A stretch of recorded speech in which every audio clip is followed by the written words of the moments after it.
While traveling through Forli, I took her at her leisure. She said it's strictly business, such business was my pleasure. Ah yeah, Ezio Auditore da Firenze. I didn't know he lived in the year 2355. A welcome surprise. Get to the chopper! And Arnie as well. It's like the entire gang is here. How's it going? Welcome in, Shiso. Welcome in. Thank you for joining. Playing the same game. Oh yeah? How are you liking the Outer Worlds so far? I'm just about to get started. Haven't played any of this yet. Hey there, Shilla. Welcome in. How are you there? How's it going? Hope you're having a nice day so far. And yeah, it's going pretty good. Doing a bit of a late start today. But yeah, I'm looking forward to be starting with this game. It's been on my viewer pick list for probably 3 years now. Maybe more. But I'm glad to finally get to it. That's of course a game that people have voted for on Discord to be my next viewer pick game. And yeah, it's gonna be my first actual like Fallout-like game, I guess. I never played any of the Fallout games or any of the other Obsidian created ones. Minus, I think, Pentiment. I think that game was created by Obsidian. But that of course is like quite a different style of game.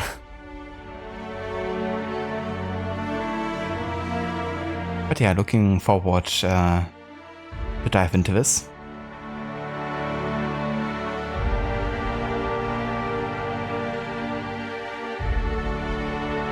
Hey there, Dr. Darling, welcome in. You like the fact that I used Ezio for the game soundtrack? Yeah, it is very thoughtful of him. Just gotta sprinkle a bit of history in there.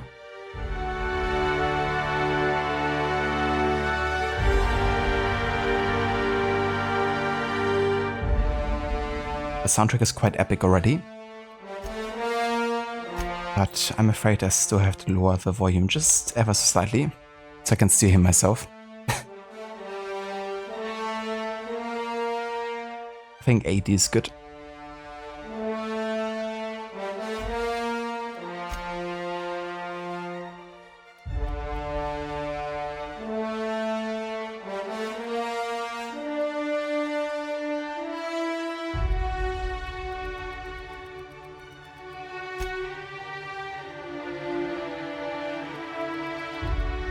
Okay, definitely when I have subtitles for first playthrough, so I can like understand everything and also, you know all the names proper. We're playing on controller, even though it's definitely a game you could play with mouse and keyboard, given that it's a first person shooter. Head bobbing. Allow the camera to bob when moving, simulating head movement. Rod would like that.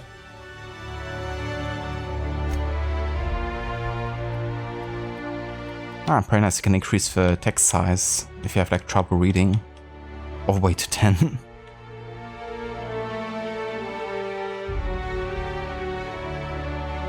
I think for now it's good. That being said, my eyesight definitely isn't the best, so it's nice to have an option where I can potentially enable this.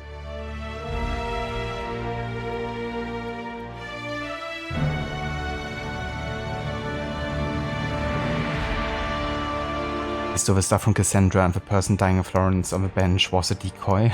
I definitely wouldn't mind that, honestly. I'd rather have Ezio live a couple of 100 years than Cassandra.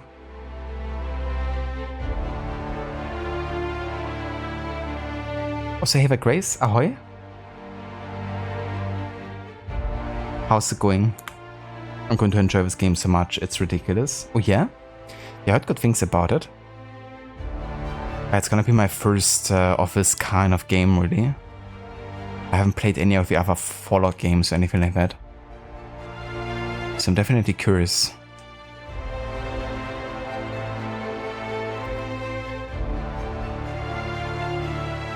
let's go ahead, start a new game. I stick to normal difficulties on my first playthroughs. Just to have like a, balanced experience. The way the developers kind of like intended the game to be played at.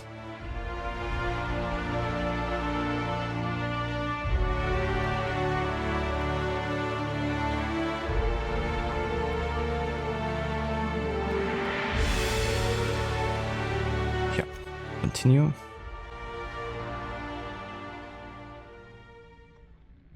Why stay earthbound when prosperity awaits you in the stars? Come to Halcyon, the only colony on the edge of the frontier, owned and operated by corporations. A trip of 10 short years will feel like mere minutes, thanks to the comfort and safety of your very own hibernation chamber. You'll wake up in a perfect society designed to maximize your productivity with guaranteed full employment. With only a minor term of service, you will become the master of your own destiny when you go out of this world to the Halcyon colony.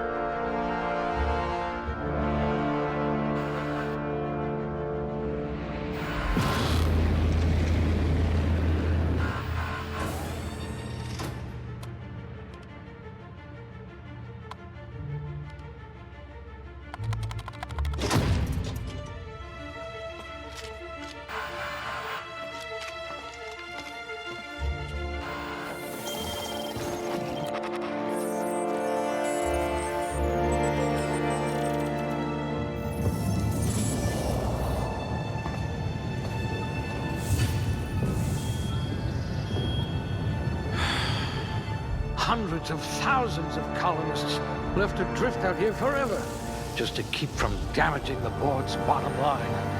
Disgraceful.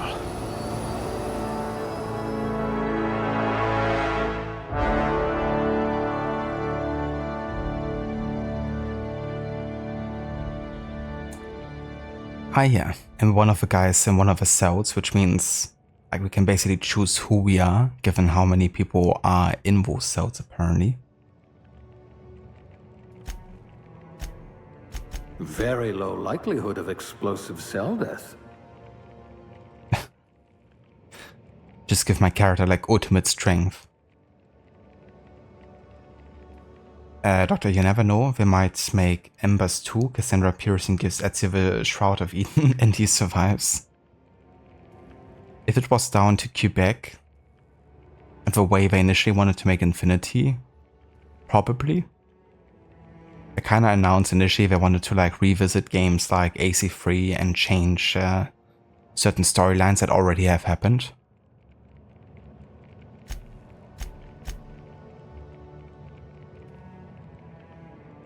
I should do it for Shay. To kinda make Connor and Arno actually meet at some point, then team up to kill Shay. And Shay never becomes a family father and dies in peace. Then I would be in favor of that concept.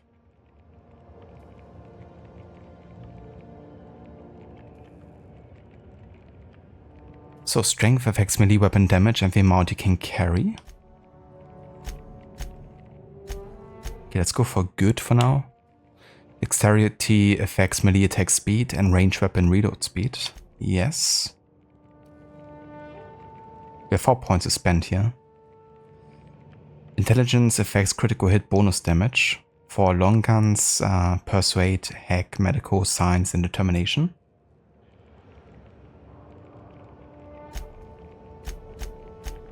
If I can't save your body, I must at least save your brain. It's kind of cool that he makes comments when you like try to max out a stat. Your quick hands could get you hired by Sublight. Perception affects headshot and weak spot damage bonuses. I like that. I do love my headshots in games like this. I bet you could see right through the board's lies.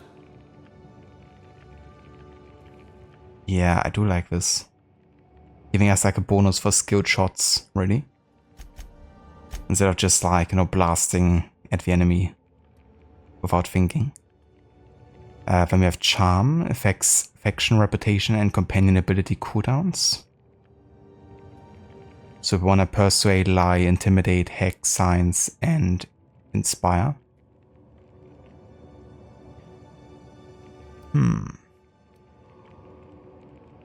I think I would rather like to trust my natural skills in combat than rely on like whether or not a lie or intimidation works. Temperament improves the natural health regeneration. Affects 200 melee, lie, sneak, medical, engineering, and determination.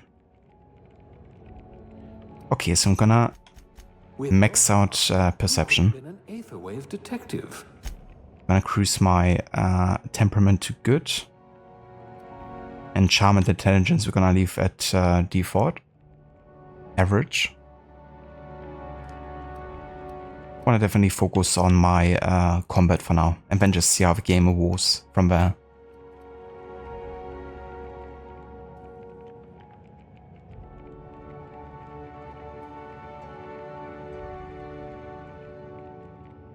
Shall you just realize that every Quebec game is about living forever? What piece of Eden will make someone live forever in shadows? That's a good question. I mean, we had the Shroud of Eden in Syndicate, which heals any wound, really. And then also made a return in Odyssey with Fate of Atlantis, where it was used to also disintegrate a body, like completely destroy it. So it can be either, I guess. Can bring life and health, but also destroy. Next. And I guess the Staff of Hermes Trismegistus might be similar in the regards that it kind of like starts to affect negatively the person that is using it. Well, of course, if you're Cassandra, then I guess not, but if you're Layla. But it also makes you live forever. I'm not really well versed in the kind of like artifacts and mythologies of like Japan. I could imagine that, I mean, the thing is, we don't really know too much about like Japanese AC lore, like a little bit, I guess, but not too much. Definitely would be very Quebec to like create an entirely new, you know, piece of Eden, essentially. Come on, Phineas, pick one and leave.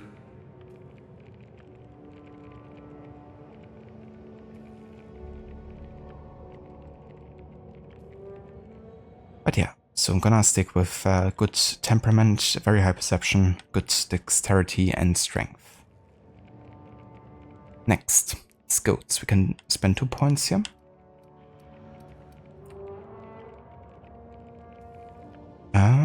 I might just go for handguns. I like handguns. Headgun, headshot. That was like also one of my strategies in Cyberpunk. Primarily. Handguns, snipers, and katanas.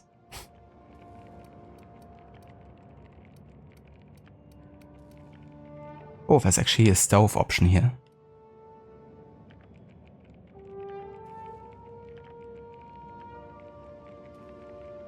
Wow, I do like me my stealth.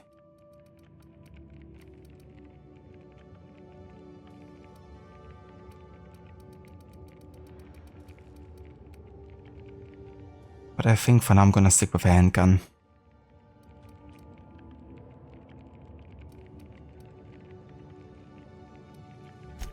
A gunslinger.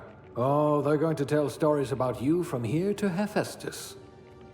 Ah yeah, so it like affects all the ranged weaponry here. Okay, so ranged and I guess stealth. Yes. If you wanted to steal from the rich, you've come to the right colony. Alright, next aptitude. Colonist sounded like a nice entry-level career for a person of your skills. Expanding humanity's reach by civilizing the cosmic frontier was ambitious enough without worrying about your day job. You have the rest of your life to decide how to be useful in Halcyon.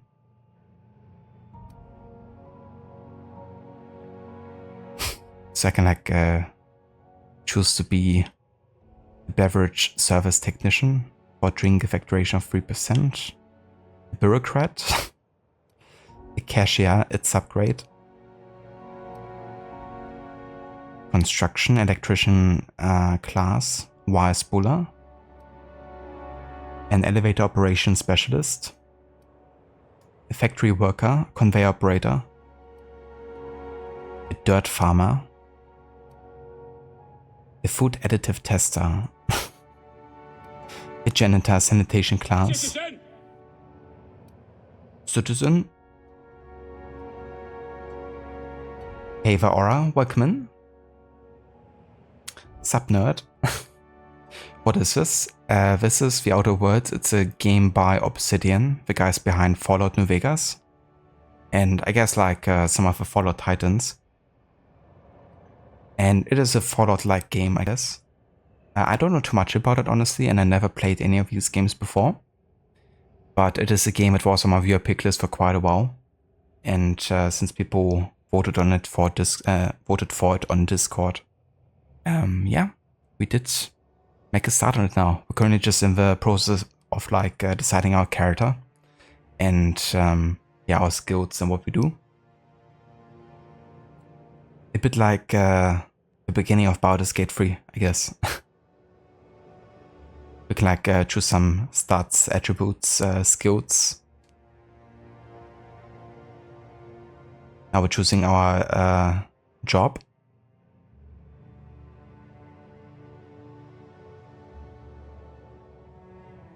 It could be the tossball team mascot. Inspiration +1. Nice. Medical technician, junior grade. Safety inspector. Scientist assistant. A sub sous chef.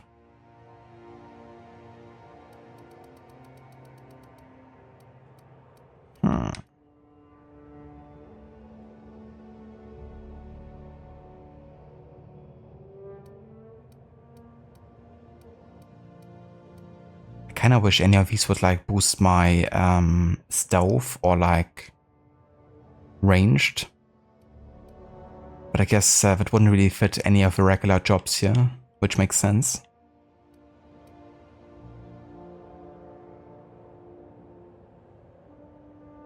I like the idea of being a sub sous chef.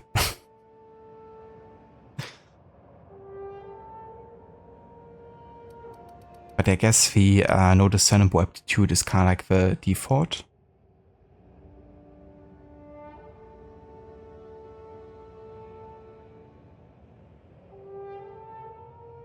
Or are you finished Dragon Age Inquisition and you don't know what to do with yourself?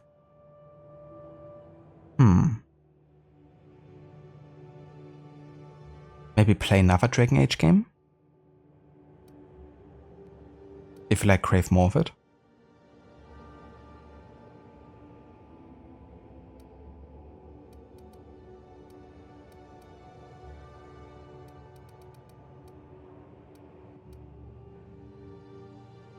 Okay, even though I didn't really specialize on like melee combat, it can't hurt really. And I like the idea of being like a sub-sous chef. The hierarchy of a modern kitchen is a ladder of many rungs. Your role as an assistant to the second deputy chef's aide is one of a middling distinction, but you are honored to pour your heart into the ritual emptying of grease pans and the backbreaking labor of gravy restoration. You're holding out for that advancement to poultry inspection, which is due any year now. Sub-sous chef? Some kind of flavor specialist? Indeed. That's me. A flavor specialist. Okay, time to change our appearance. Gonna go with a male character here.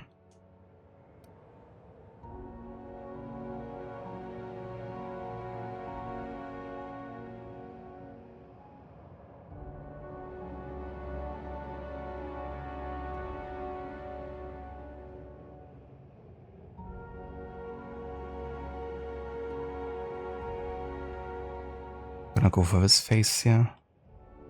Skin tone we can also change.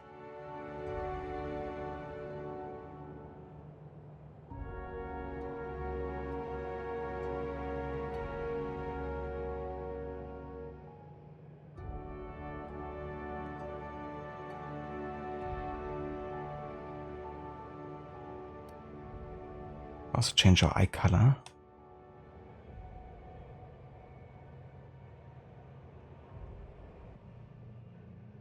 That was basically my eye color in Cyberpunk.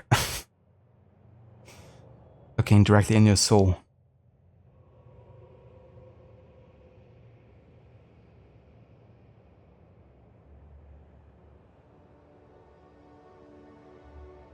That's my ice and Baldur's Gate 3.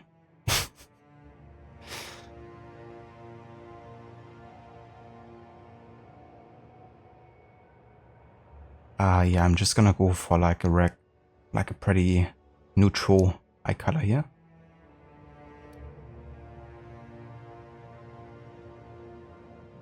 And change our brow horizontal forwards. Yeah, in a first-person game, I don't really care that much about about those small details, and just, you know, fine with like regular face here. Just gonna leave it. Could maybe decrease the nose size a little bit.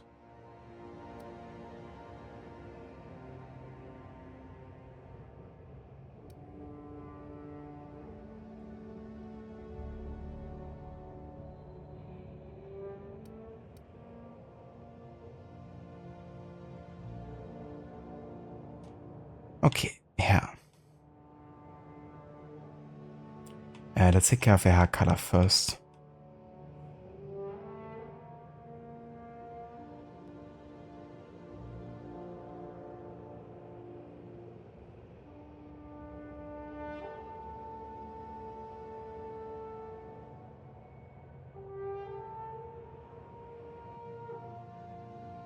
I definitely like colorful hair here in this game.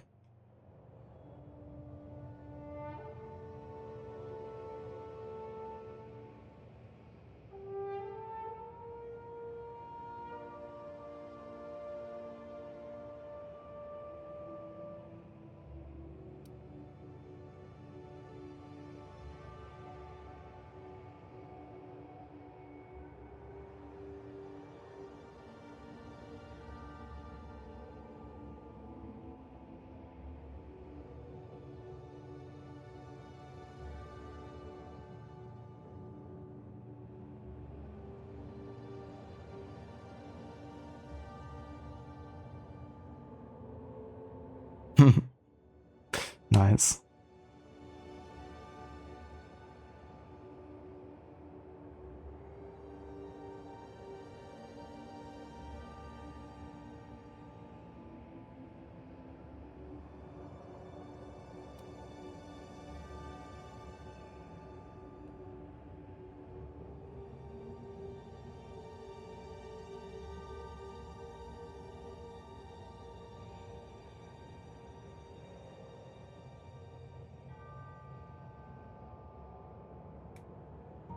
Or maybe you get hooked on the feeling of playing a game for the first time. You wish you could zap your brain like Men in Black and play things for the first time again. I don't blame you. I mean, I do also like the fact, like, replaying games and then, or rewatching movies and then, like, seeing what I maybe hadn't picked up on the first time. But there's nothing like playing or watching something for the first time that you really enjoy, and that kind of like feeling of like everything is fresh and new and you don't know what's gonna happen. And all of the surprises in the land, you know. So definitely get that feeling for sure.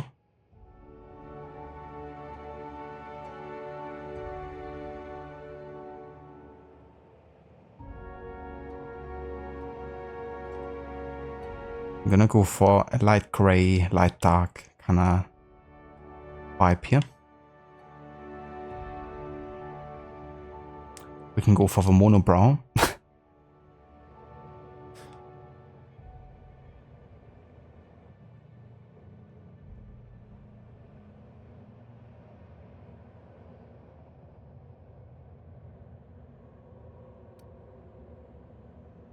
Oh nice, there's also facial hair.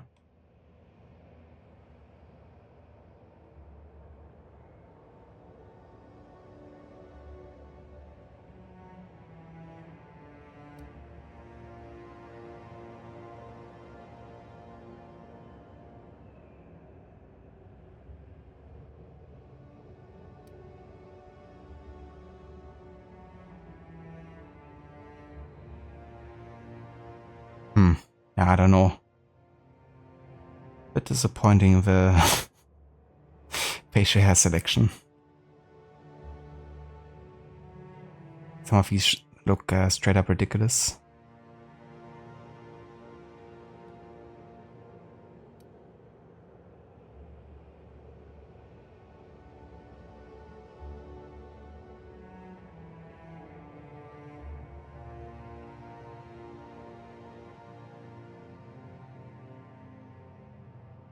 Okay, let's go for this one.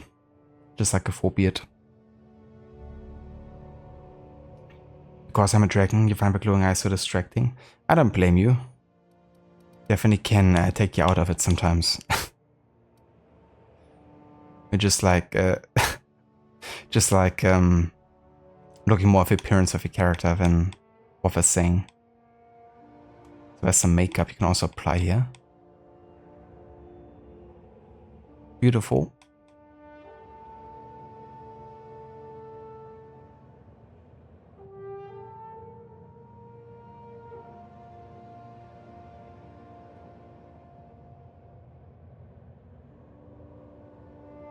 There's makeup to kind of like create wounds or something.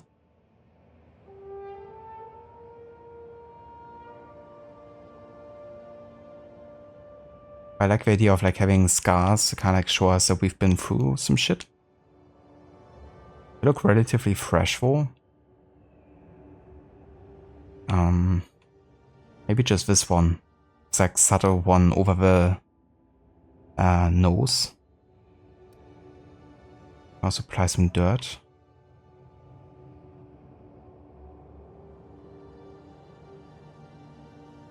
Nah, no dirt. I am, there's some additional scars I can get.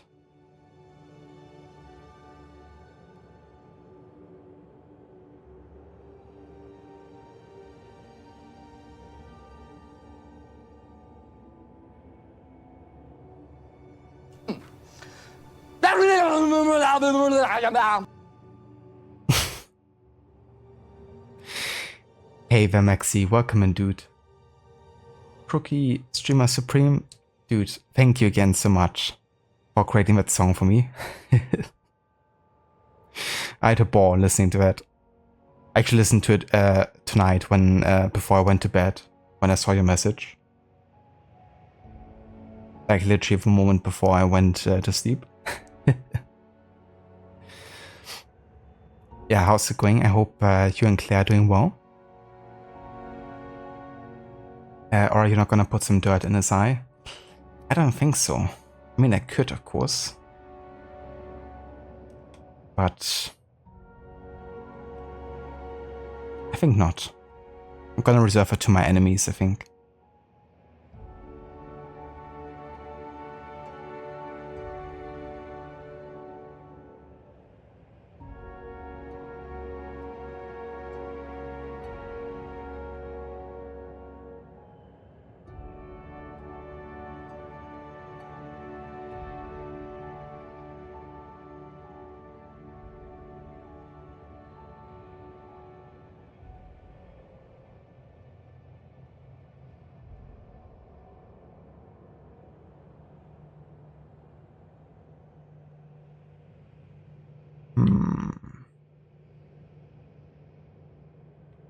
Either this one or that one.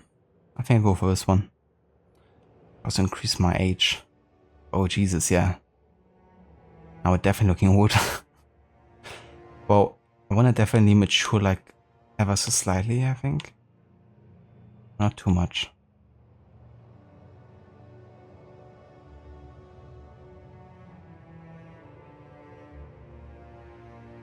I think I bought this.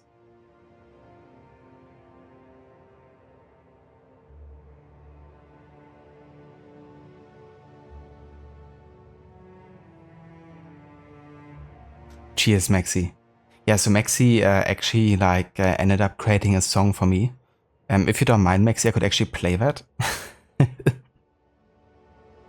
And show it to the others. Maxi, you're doing fine. You've moved to the other room, got it all decorated. Not just waiting for visa stuff to be done. I gotcha. That's awesome, dude. I'm glad that you got everything like, you know, moved in and decorated the way you want to. I hope it doesn't take too long with visa stuff and that it gets done soon.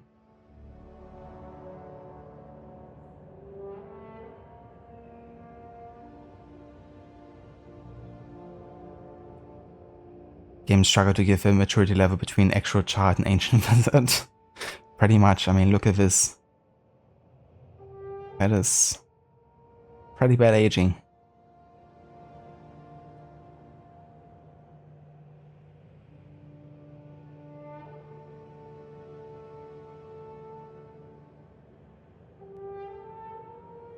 I'm gonna stick with this, yeah.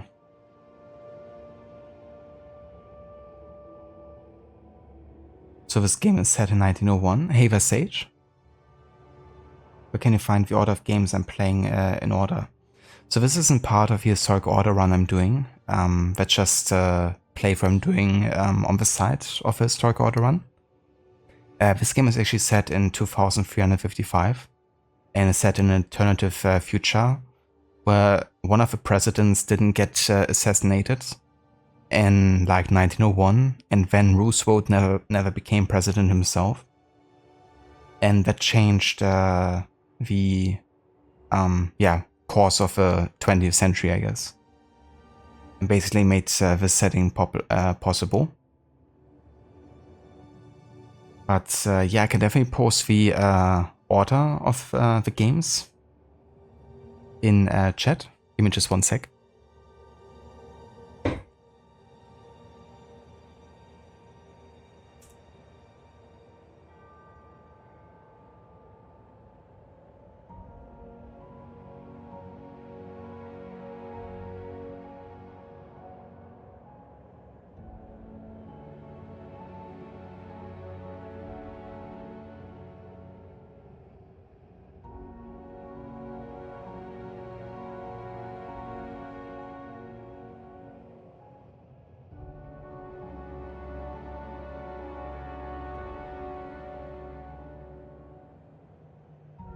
So that's the current list of games as part of the historic order run.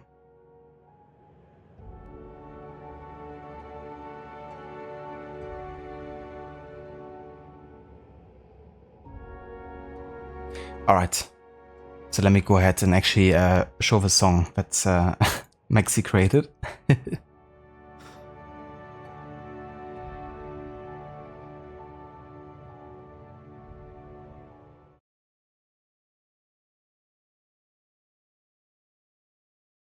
Alright, so I'm also gonna post the lyrics in chat so you guys can follow along.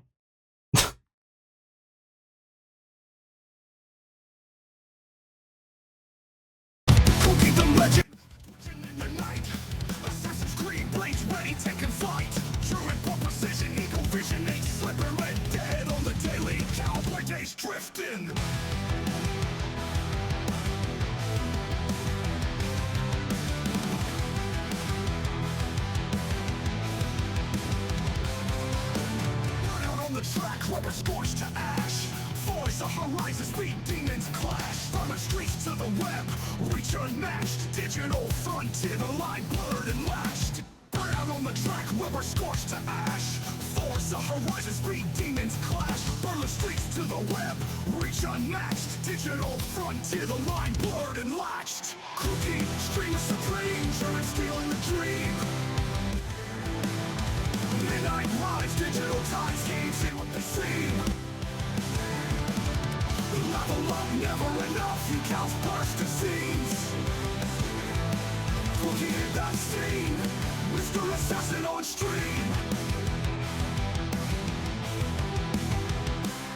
Parkour move, shadow glide, rooftop leap. Ancient blaze, modern haze, freedom weeps. Twitch shadow live, crowd growing steep, cookie spellbound. No time to sleep, giddy up and giddy down. Red deads all around, shootout, showdowns. Every click profound, from the Wild West to the city's best. Cookie reppin' hard, non-stop quest. Cookie, stream of supreme, German stealing the dream. Digital times, games in what they seem. counts burst and scenes. Cooking in that scene, Mr. Assassin on stream.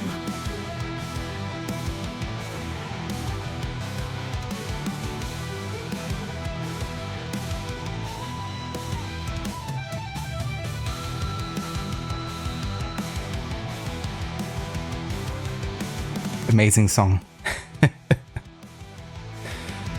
Also, hey Vegasec, welcome in, dude. How's it going? How is it going today? Maxi, dude, thank you again so much for making that. Because that's absolutely amazing.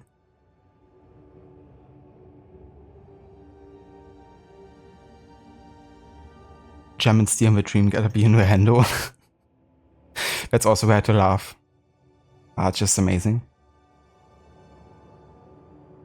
Mr. Assassin on stream. That's me. Absolutely, Maxi.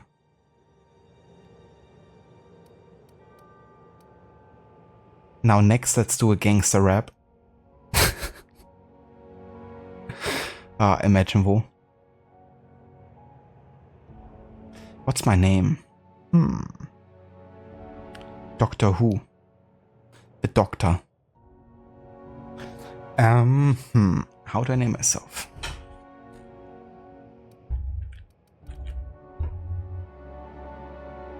German Steel. Mr. Assassin.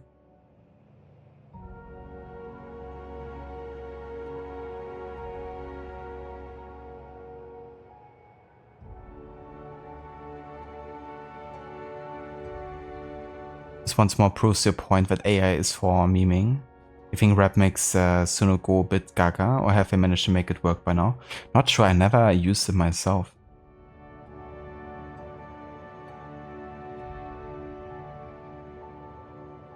That would be interesting to see how that might turn out.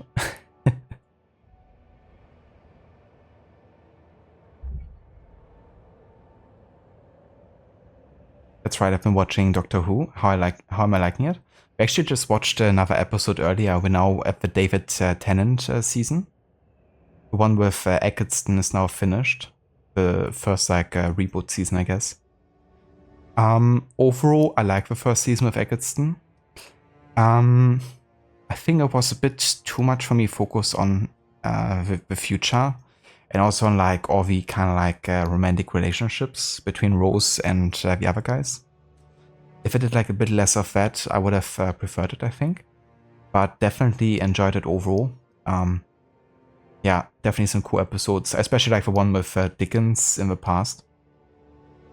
But there were also some really ridiculous ones, with the guys that go into the bodies of humans and become politicians and stuff.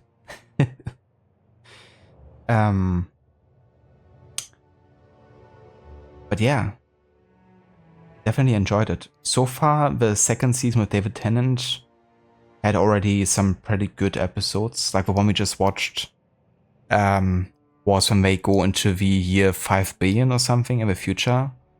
And all the humans are basically gone. It's only Cassandra, the last human. You know, the one who says, moisturize me all the time.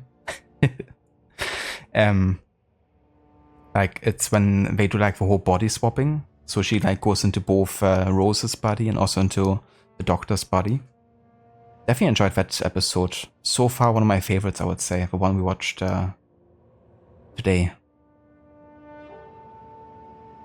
And I mean, I like David Tennant. I think he's definitely a really good actor. Quite different to Eccleston.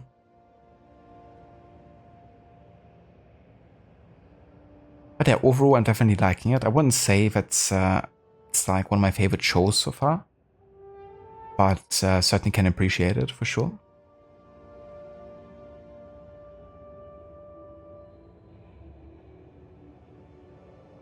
Definitely give it a go. Rap is actually okay, but Metal is the best. Nice.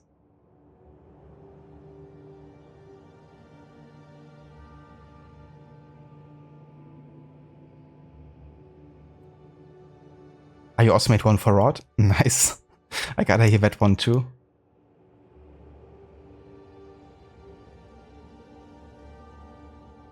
definitely dig into the past more, don't worry. The farting politicians, that's the ones.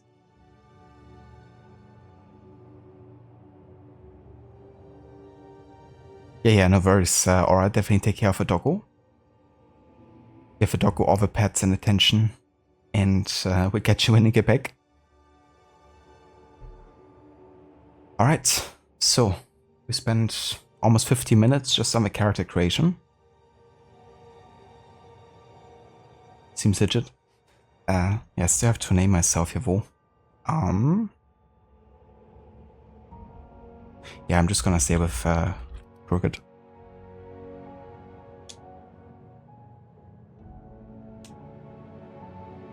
Alright, so summary, our strength is good, dexterity is good, intelligence and charm average, perception very high, whoops, and temperament good. Our highest stat is definitely the handgun and the lockpicking,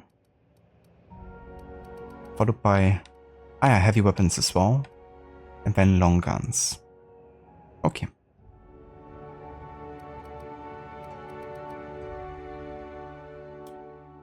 Start the game with his character, accept.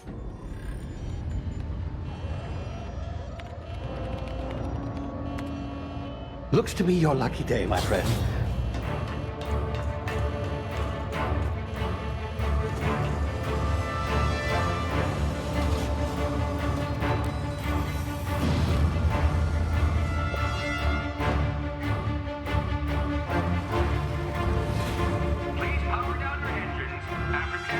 Not likely, bootlickers.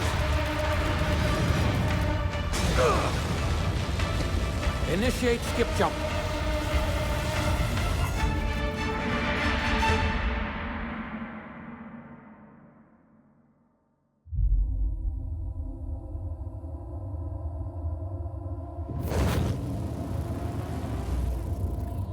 Status.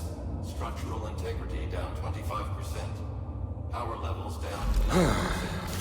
His drive is Shit. inoperable.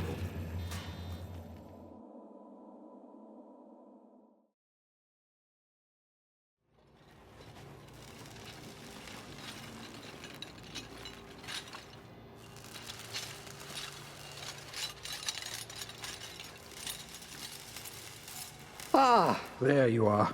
Wondering what's going on, eh? Bit of bad news there, I'm afraid. Your colony ship was inexplicably knocked out of skip space and forced to complete its journey at sublight speeds. This means that you and every other colonist on the Hope have been in suspended animation for 70 years, give or take. Normally, reviving someone after so long leads to some quite horrifying results. It's called explosive cell death, but it's really more of a liquefaction. Something wrong? Oh, yes, well, not to worry. I've pumped your body full of a special concoction I devised to keep you from dying so horrifically. Hopefully at all, but I guess we'll see, yes? Unfortunately, I used the last of my chemical supplies saving you. I know it's a lot to ask, but I must have your help securing more if we're to save the rest of your fellow colonists. I'd see it done myself, of course, but the board has a sizable bounty on my head. Now, my ship is inoperative, but I've managed to hire a smuggler to help you out. He'll be... Oh, I see we're in position. Good luck!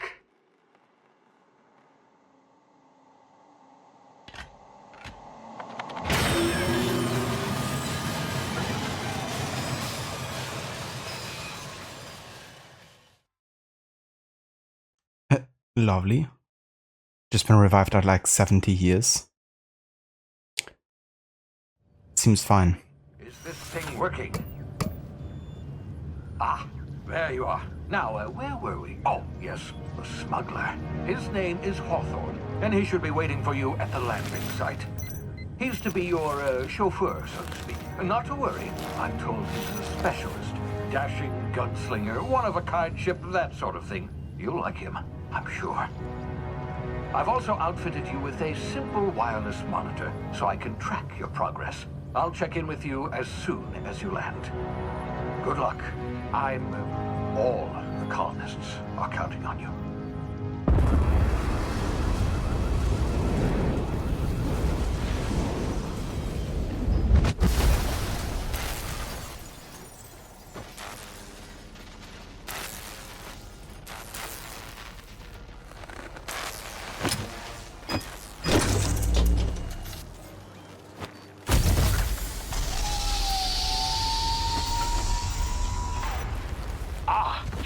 it. Good.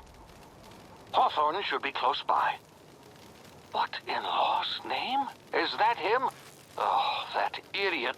I told him to plant the beacon and move away, not stand there holding it. Oh well, no sense in letting his ship go to waste. Hawthorne won't mind you taking his ship. Better you than the board, huh? Not sure I trusted the fellow. Might have gone after the bounty on my head. Shame about the whole squashing thing. Nasty way to go.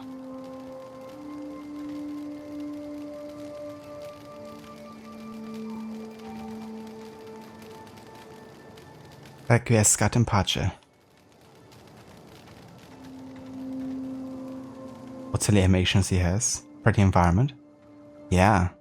I have to say, like, looking up some of the concept art and stuff, I've been really liking the art style from what I've seen so far. But it's cool to be now in the game and seeing how it like turned out from the concept art to the final game.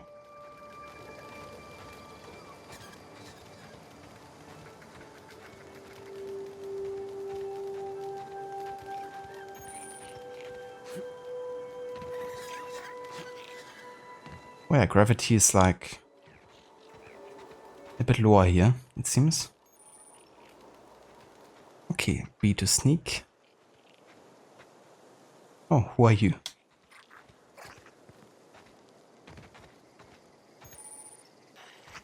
I can sprint by holding down the left stick. Also definitely something I'm used to.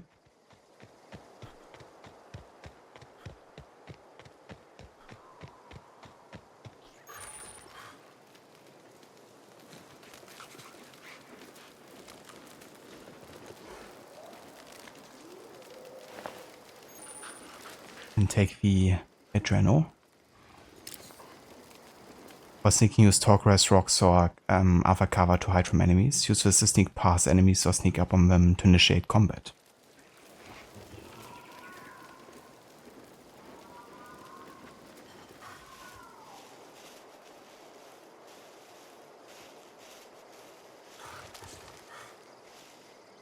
Interesting ways to showcase kind of like the grass in like a translucent kind of way.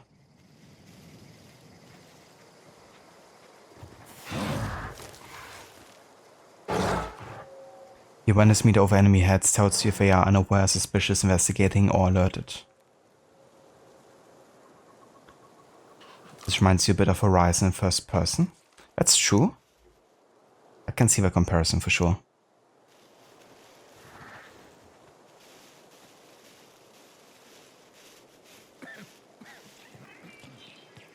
Also with like hiding in the tall grass and stuff.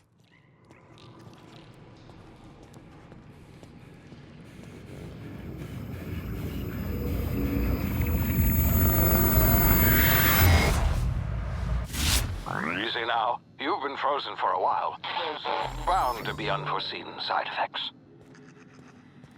Okay then. Pick this one up.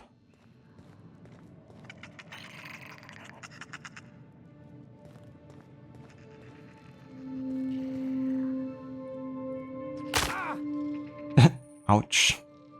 You have low health, use emergency medicine or inhaler to heal. Each activation consumes 1 Adrena. Ah yeah.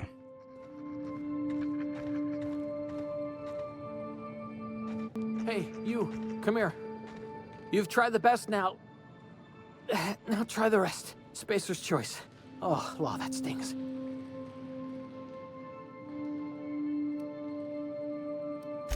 Oh, we're all part of the Spacer's Choice family here. Not that I deserve to be. Can't even deliver a company slogan. We were out on patrol. I saw a marauder camp up in the hills. Thought I could take them. Then my gun misfired. Right through my side. I mean, what are the odds of that, right? Just barely scraped by with my life. Crawled in here and blocked off the exit with those canisters.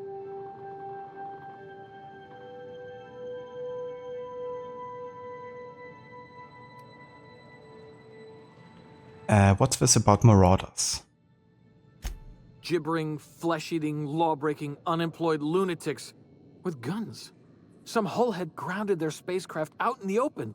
That's a real good way to attract marauders. See those canisters by the entrance? Marauders come sniffing around in here, and I can take them all out with a single shot. Not bad, huh?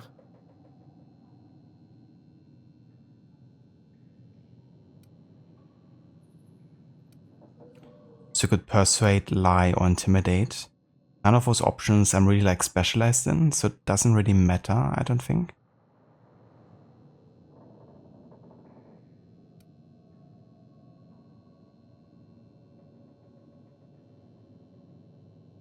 I could lie. You an idiot, give me your gun before I get yourself killed.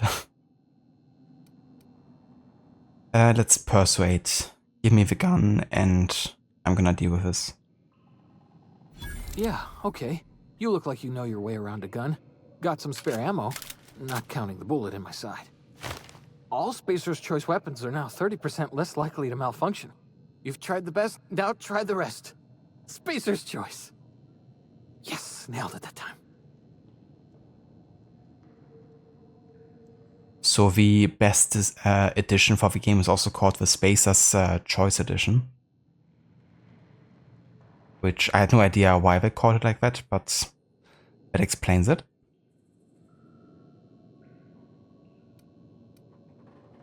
Do you know anything about the Hope? The Hope? Is that some sort of fancy new drug? Are you with Auntie Cleo or something? Don't take this the wrong way or nothing, but I'm not allowed to fraternize with Cleo workers. Company policy. I'm not gonna ask where I am, because that would raise quite a few questions, I would imagine. I'm sure we can figure that out another way. Okay, got our gun. Right triggers attack.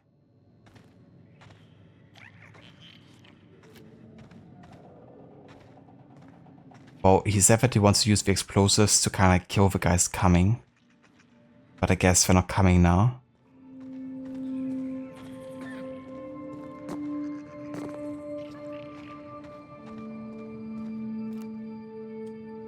The very aura. Enjoy the lurk.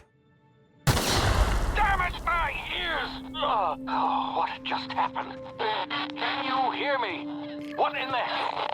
This...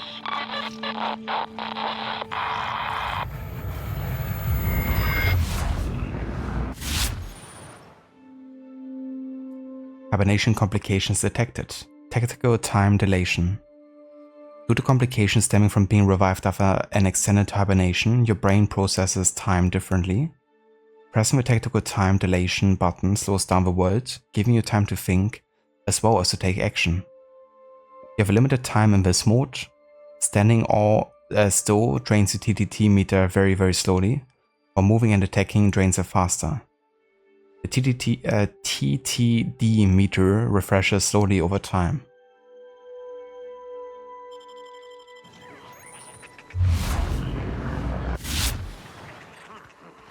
I like slow motions in my games.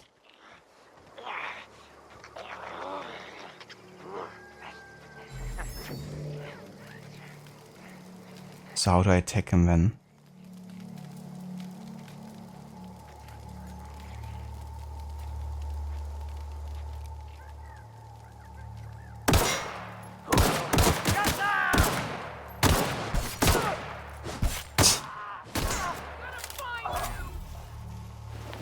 I have no idea how the first shot wasn't a headshot.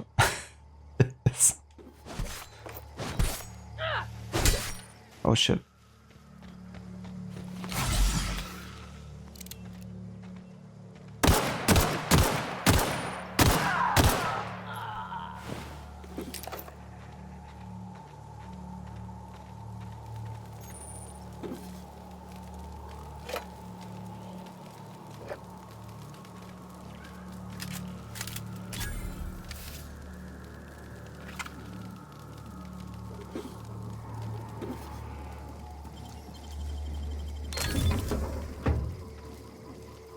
Telescoping staff. Sure. Ah yeah. You can change weapon by holding Y.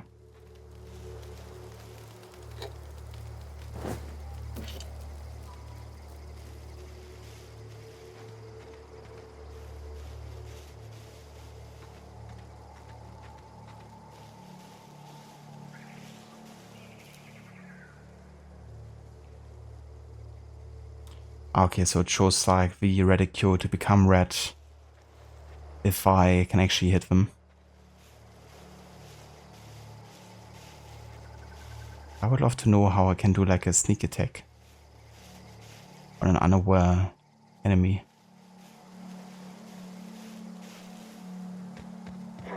You hiding? You scared?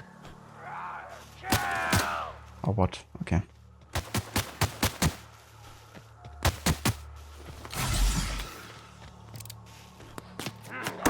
Blood.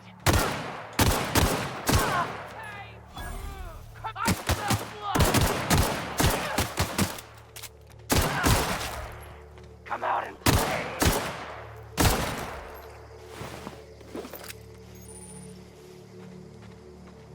Maybe I need the melee weapon equipped to be able to do like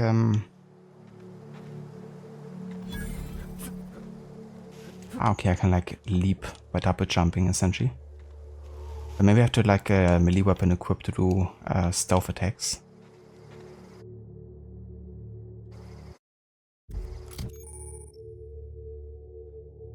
You can have up to 4 weapons equipped at a time by navigating to weapon when selecting a weapon slot at the top of the screen. On this page you can also inspect your weapons, compare them, flag them as junk, or break them down for parts. Players with engineering skill can repair weapons on this screen as well.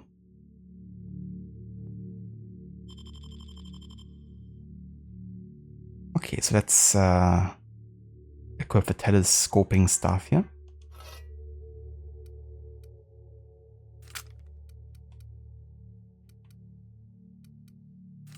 I have like 2 light pistols here. Okay.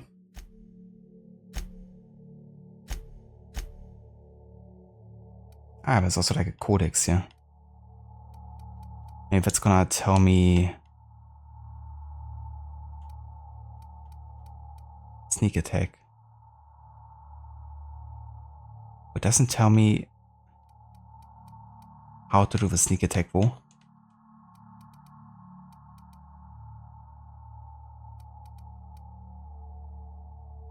Maybe I'm just gonna try right stick, if that's like the quick melee button.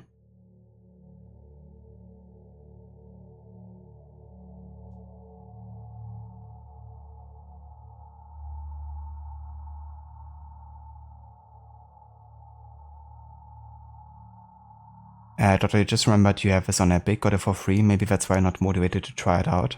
That's fair. Yeah, it's also a reason I have it as well. Because I grabbed it for free at some point. But it was good timing because it was also my list of games to play. So, yeah. But if it wasn't for a viewer pick, then I probably wouldn't have played it now. So I definitely get that. Thanks, Shiso. Appreciate it.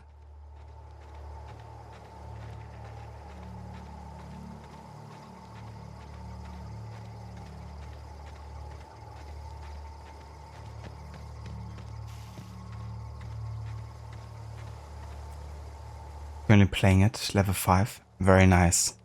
How are you liking it so far? I'm still at the very start here, still level 1.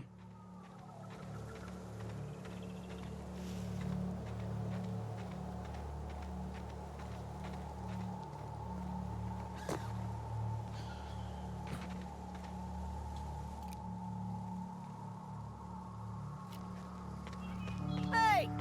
Get over here before you get yourself killed! Don't know where you came from, stranger, but you best keep your head down. There's marauders hereabouts, and worse, landing violators. Gall on that rung leech! Landing in the Vale without using an official Spacer's Choice landing pad. I'd slap him with a fine if it weren't for all these marauders shambling about. Yeah, that's of course much worse than marauding. Landing on the wrong pad. It's pretty easy to not die. That's what I heard as well. That's like not the most difficult game necessarily. But I don't mind that, you know, like I played Doom Eternal recently, which was quite difficult as a first person shooter. So I don't mind, like a bit more of a chill game.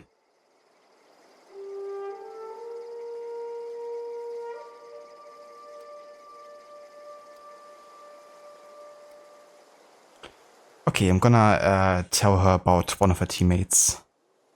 Because I promised to get help. So I heard I found one of her teammates holed up in a cave. Really? How is he? Bleeding and delirious, but still kicking.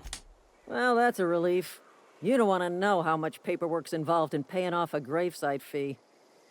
We'll see him back to Edgewater, just as soon as I cross these marauders off with the swift, cost-efficient fury that's made Spacer's Choice the most trusted brand in personal defense.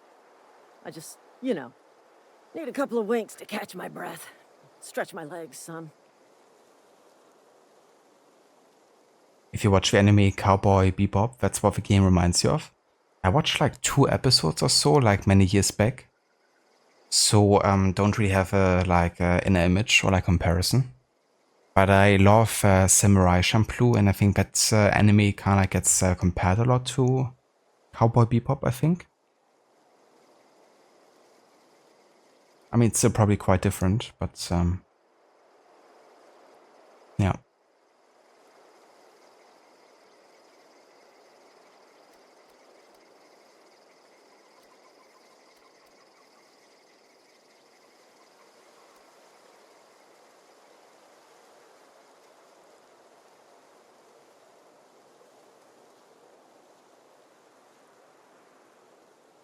How's this a lie? To say, I bet you could get these marauders to tell you where the owner of a chip is? Because she never would succeed with it? Because marauders would never tell her?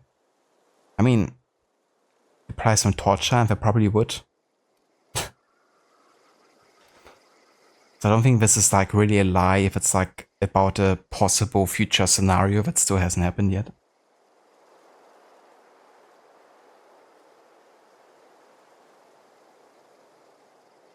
She's exploring the space for bounties worth a lot of bits. Space government companionship. Definitely Cowboy Bebop. I gotcha. Yeah, still gotta watch that anime, like fully.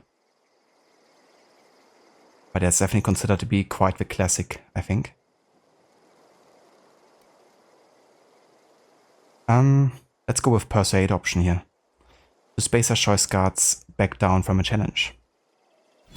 Well, sometimes. Management's real good at cost-benefit analysis. But, seeing as I'm the acting manager in this situation... You know what? You're right. It's time we cross those marauders off, find whoever owns that ship, and file a full report. And it's gonna be fucking laminated. Here we go.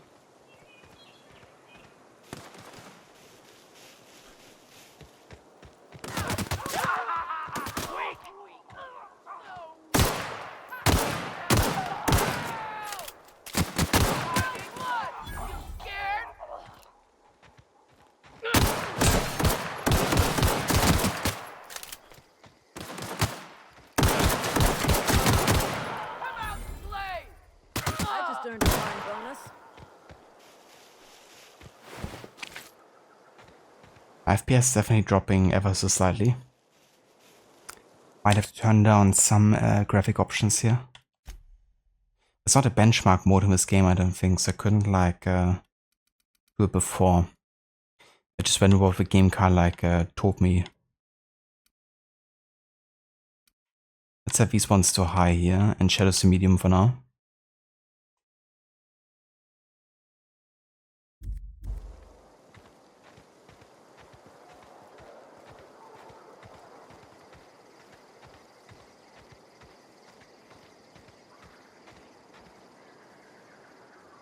Ah, yeah, that's true. They made like a live action Netflix one, didn't they? I remember seeing a trailer for it. Was it like any good? Have you watched it?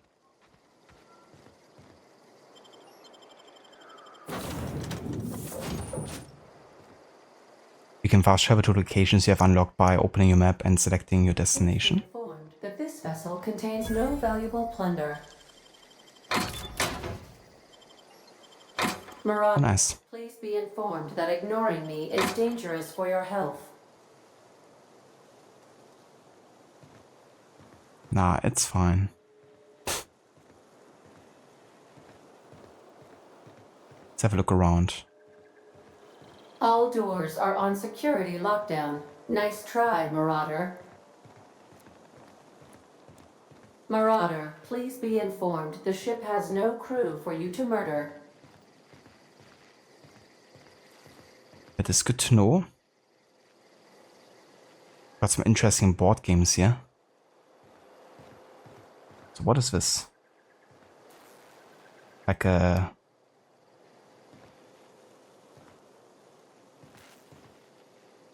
What is that?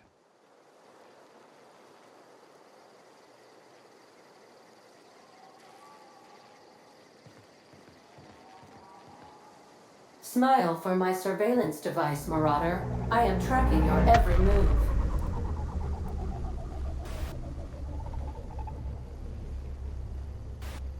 Thanks for follow, Chiso. I appreciate it. It's not bad, but could be better in your opinion. Fair enough. Yeah, it's definitely tricky, like so many years after creating something and then coming back to it and try to pay justice. Can be tricky.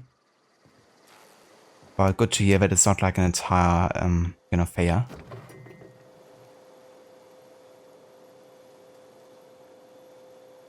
But yeah, no worries. I hope you have a good time with the Outer Worlds. And definitely catch you next time. Got some gourmet tuna filet. Special blend of herbs and spices, packed in oil and loaded with sodium. Delicious. Yeah, give me all that sodium. Please.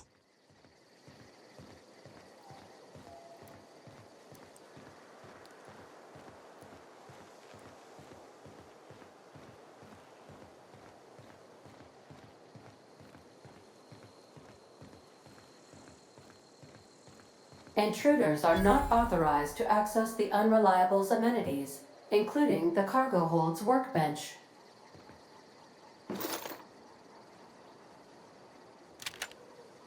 Sort of shotgun. Nice. Will be quite good in this environment here. Keeping your company gear in tip-top shape is expected, and something you're carrying needs repair. You can repair weapons and armor at a workbench using weapon and armor parts. Get them from breaking down unwanted items. Players with engineering skill can repair their gear without need of workbench. Repairing an item returns it to 100% durability and full effectiveness, ready to cause or prevent maximum damage.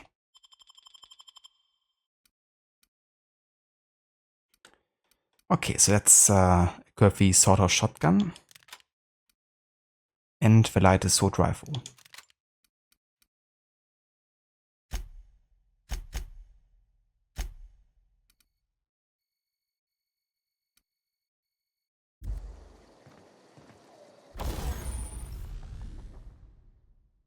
Welcome to the Crux 2000 Workbench. The workbench allows you to repair, upgrade and modify your weapons and armor, keeping you combat ready and in tip-top shape at all times.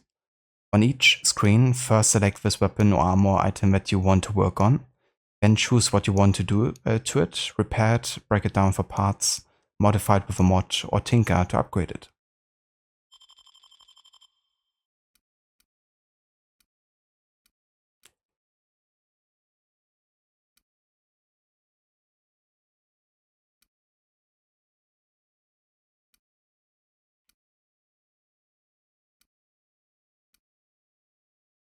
How about we install a mod to the light pistol here? Okay, don't have any. Could tinker, we can't. Can repair, but I already have another light pistol here, so not necessary. We could break down this light pistol, I guess. But what do we get out of it? Just like 18 weapon parts. Yeah, for now, I guess we could.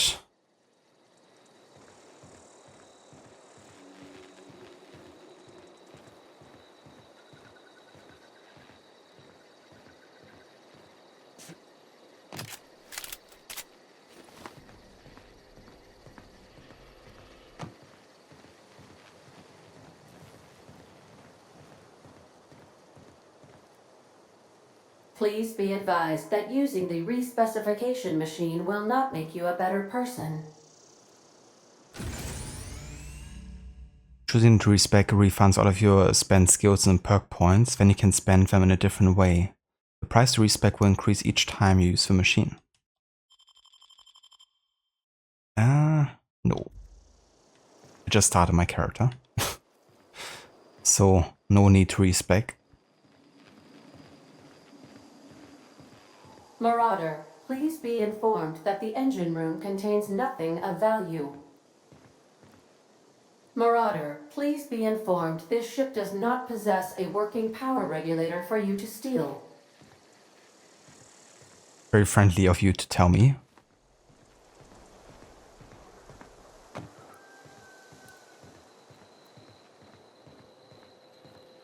Alright, I think we're ready to continue to the ship controls.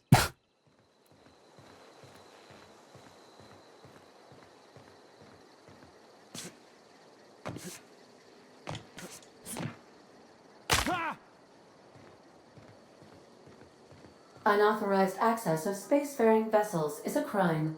Please submit yourself to the authorities. Hello, Marauder. I am Ada, the autonomous digital astrogator of this vessel. Please be informed that I am authorized to use violent retribution against unwanted solicitors. Please return any misappropriated equipment and exit this vessel in an orderly fashion. Failure to do so will result in your immediate destruction. What are you going to do? Self-destruct?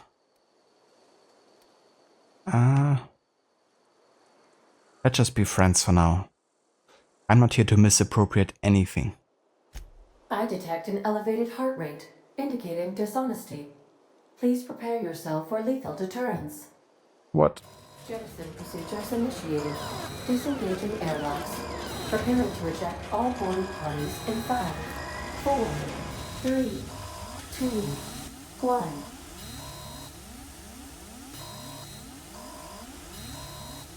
Is something supposed to be happening? You realize we're on the ground, right? You are still here. My deception protocols have failed. I have been programmed to express disappointment.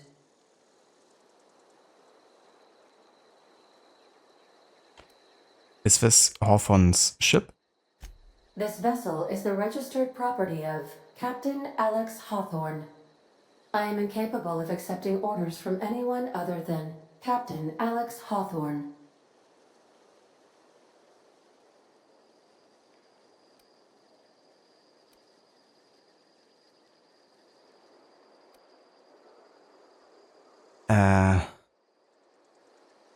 Hawthorne's dead, I'm sorry. I'm just gonna get to the point. I understand. I will require some time to process this information.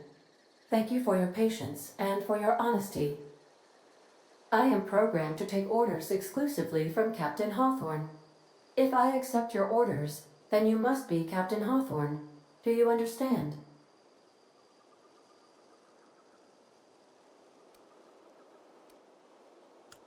Yeah, I understand it. So just call me Captain Hawthorne and we're good. Well done, Captain Hawthorne. I see your powers of deductive reasoning remain intact.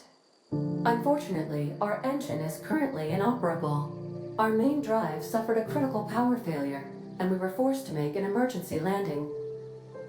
The main drive's power regulator has been irreparably damaged and must be replaced.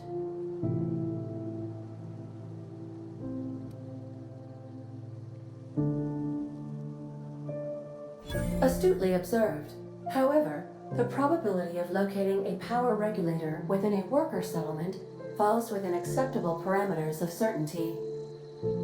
High-capacity power regulators are sometimes employed in the electrical networks of worker settlements. I have taken the liberty of printing you a new Captain's Identity cartridge. Please try not to lose it this time. This cartridge identifies you, Alex Hawthorne, as the registered proprietor and captain of the Unreliable. Do you understand? Yes. Knock it off. It would be definitely funny to play like someone who can't be asked type of character. I do like to do that in, you know, choice-based games sometimes when replaying them. But on the first time playing, you know, I'm definitely trying to give my best to be more of a positive influence of a word, I guess. But yeah, on a replay, I might not care quite as much, just to see like other outcomes.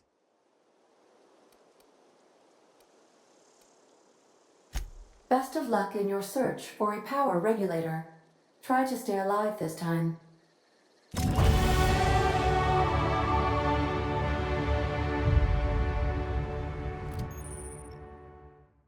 On the Cleo management training, skill improvements. Every time you level up, you earn skill points to spend on improving your skills. Spending a skill point on a core skill melee improves all of the specialized skills in that group up to a maximum of 50. After 50, you can add points directly to specialized skills up to 100.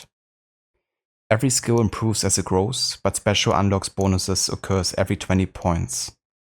Read each skill description to see what they are. Armor, consumables, and status effects can temporarily raise and lower your skills.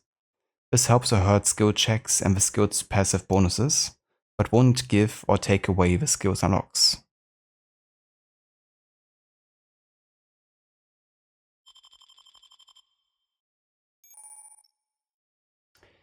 Congratulations, you have gained enough experience to go level up. Open your character ledger to advance your character. Leveling up increases your health points, gives you points to upgrade your skills, as well as gives you access to new perk every other level. Keep leveling and you'll be upper management material in no time.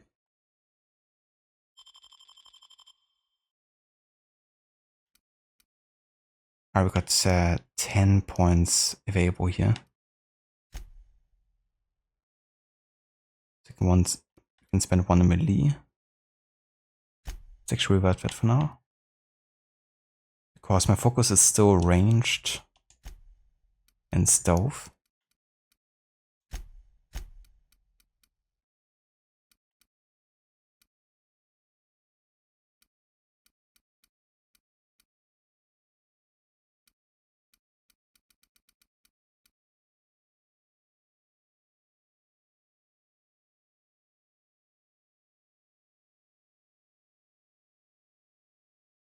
Guess like we have a samurai and disaster report are pretty great for apathy runs. Oh yeah?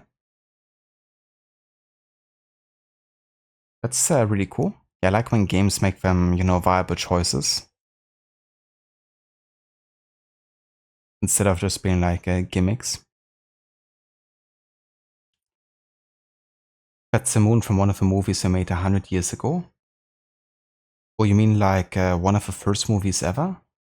How was it called?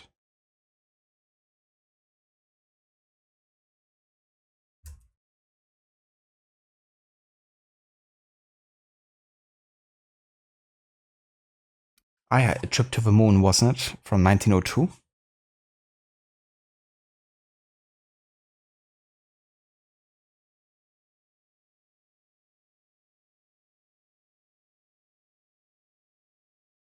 A French science fiction adventure trick film. Yeah, I remember seeing that one.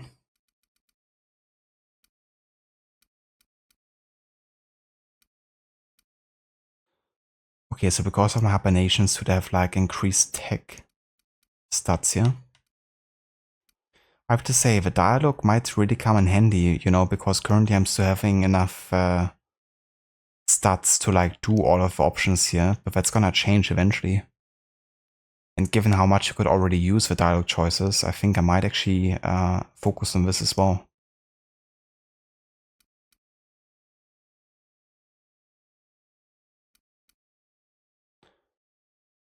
Yeah, let's go ahead and increase my dialogue stats quite a bit here, and then we're gonna continue focusing on ranged as well.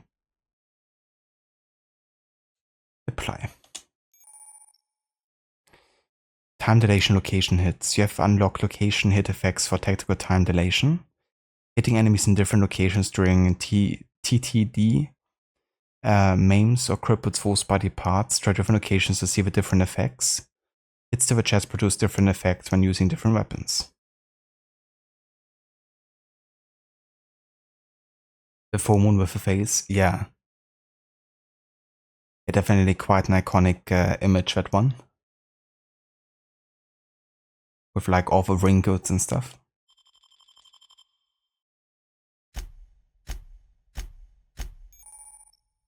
Okay, we also have perks. You get a new perk point to spend every 2 levels. You can also acquire perk points through gameplay, such as by accepting a flaw. Acquiring 5 new perks makes the next tier of perks available to you. We can increase our base health.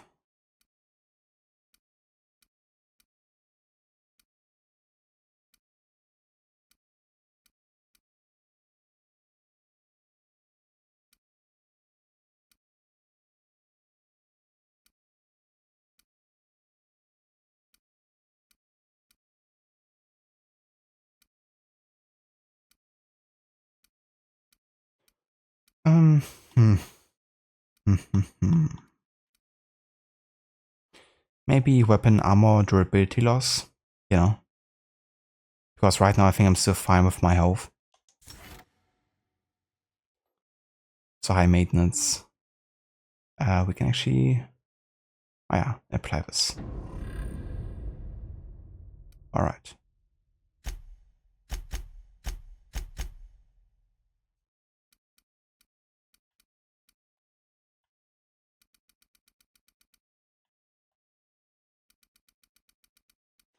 Just gonna uncheck all of this here so we just see what's coming in new here.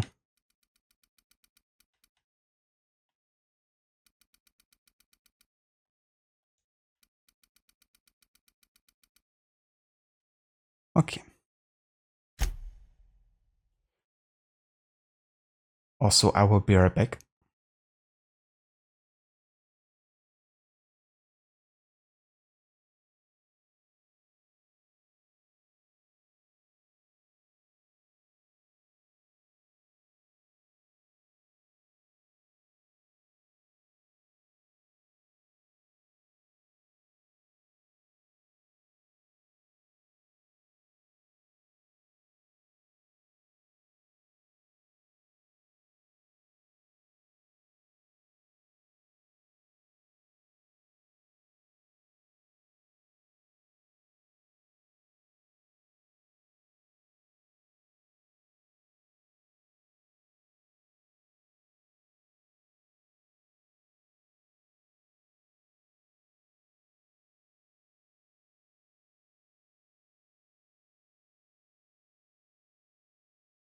All right.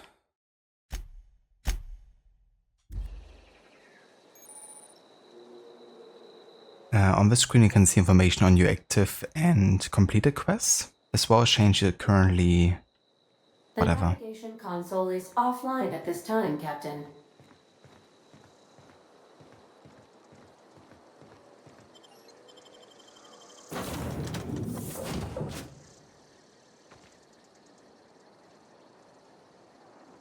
Say, this wouldn't happen to be your ship, would it? Because you sure walked in it like it was your ship. And if this ship is yours, well, mister, you owe Spacer's Choice a hefty fine. I'm afraid we gotta dock your pay.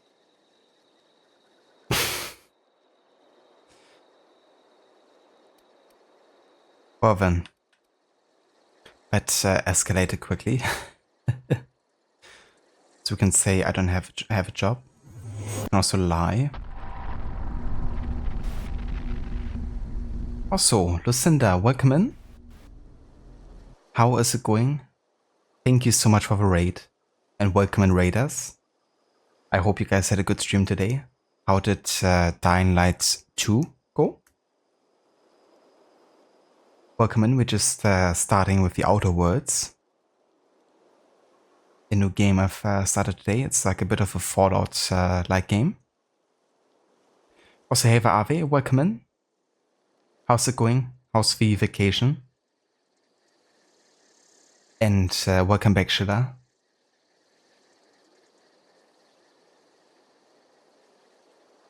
Alright, so we just got access to our first ship. We basically pretended to be the former ship captain that died. And now this lieutenant has basically yeah, caught us. And it's basically like, well, we either gonna dock your pay and you have to pay a pretty hefty fine, or, you know, something else is gonna happen. So yeah, have to think about how to approach this scenario here.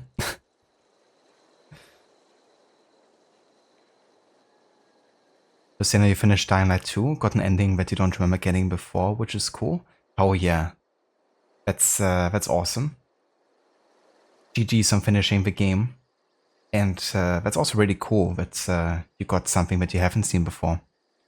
So how many times have you finished the game before? Like once or twice?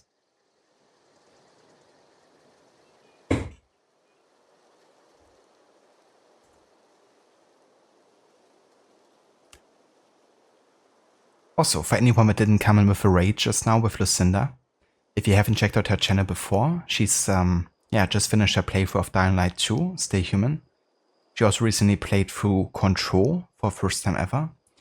And she's also a big fan of games like Bioshock, also Resident Evil, and she also played the Assassin's Creed games not that long ago. So yeah, some great games over there, great community as well, and lots of fun to be had. So if you haven't checked out her channel, then there's a link in chat.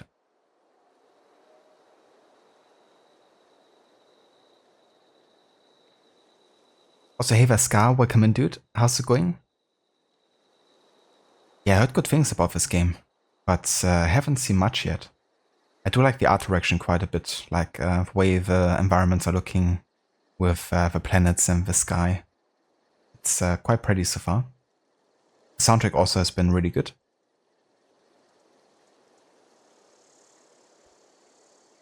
Lucinda, for your first two playthroughs, you purposefully got two different endings, knowing you were doing so.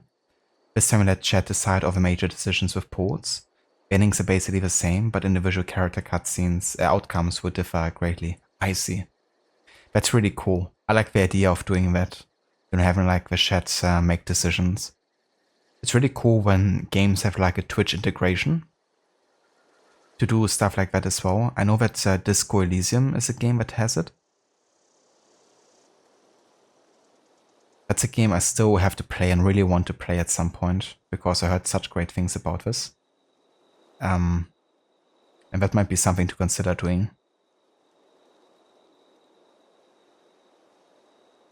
Yeah, that's really cool that, you know, chat basically made you able to see some new outcomes that you hadn't seen before.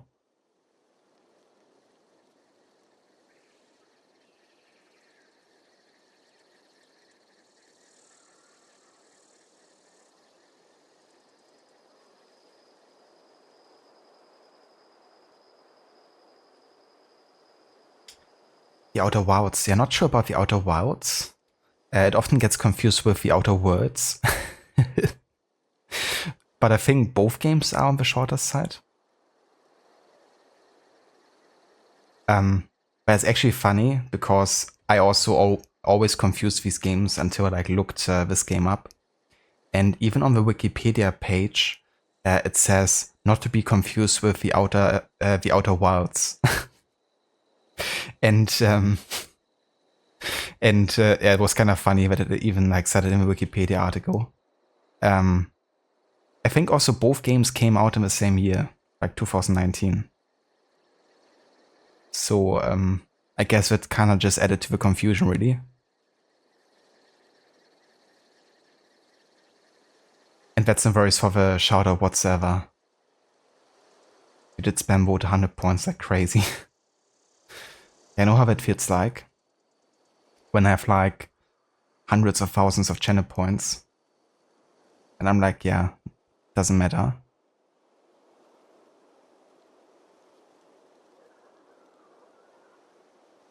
I'm confused which one you were thinking about. You think it was this? Fair enough. I mean, we can look at what the Outer Wilds was again. Give me one sec.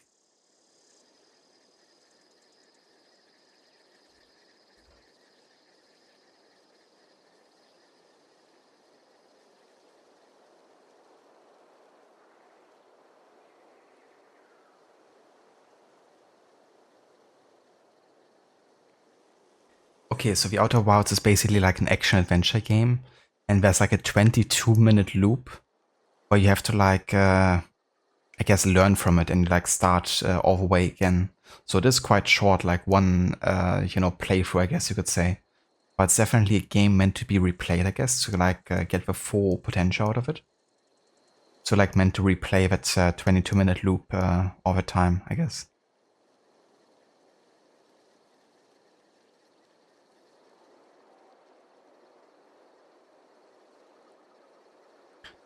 Outer Worlds is better than PlanetSide. Basically, it's Fallout in space. I still haven't, or in Starfield. I still haven't played any of the Fallout games, I have to say, or any of the Fallout-like games. This is really my first one. But, yeah, I'm glad that, Mona picked it for me to play many years back, because otherwise I probably still wouldn't have played one of them.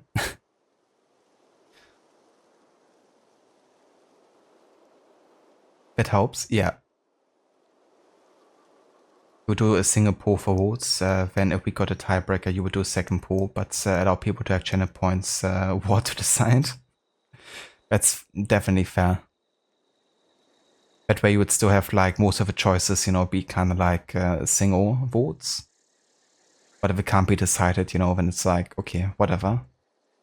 You guys decide and battle it out. Wow, that sounds really fun. I would love to do something like this in the future as well. With like a choice-based game. Heresy, but I still haven't played Fallout. Yeah, I mean, Fallout has also been on my list for quite a while. Hey, fatso! Fallout 3 to be precise.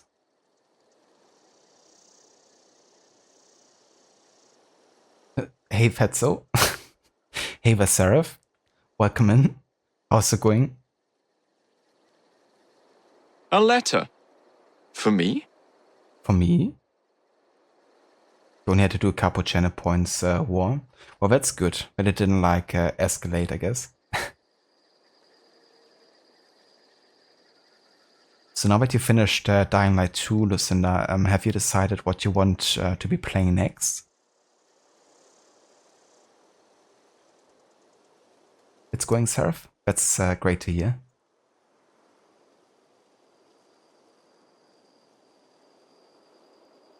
Okay, so back to this choice. We have to explain why we are the captain of a ship now, and she wants to punish us. Now we can attack, which I don't prefer to do. I can say I don't have a job, which technically isn't true, because it should actually be a lie, because I chose to be a sub, like chef or something, in the kitchen. At least that's my background, technically. But I guess actively, it's more like, I guess, our background, but not really our active job, I guess. So I guess it's still right that we don't have currently a job. But qualification. Or we could lie. And it says for lie I need 5 stab points, which I have. I have like 8 or so. So I can say that I'm a Starship Safety Inspector, and it should work. I hope.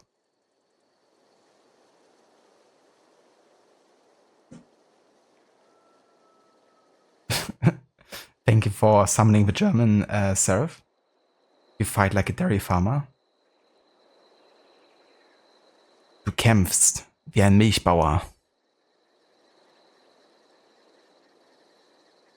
Ja, du, Seraph. Ich meine dich. Nur du kämpfst wie ein Milchbauer und kein anderer.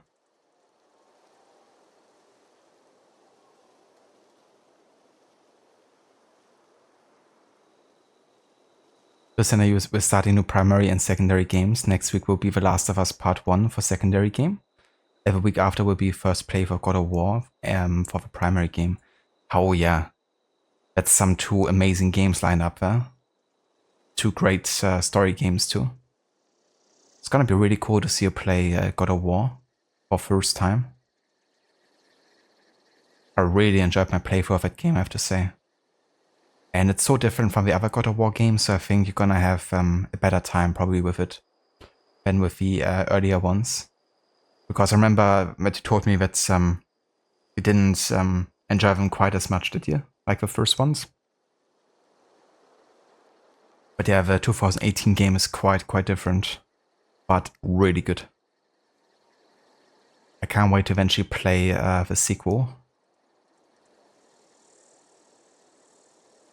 Did it already release for PC? I think it either did or it's about to. At least it was announced.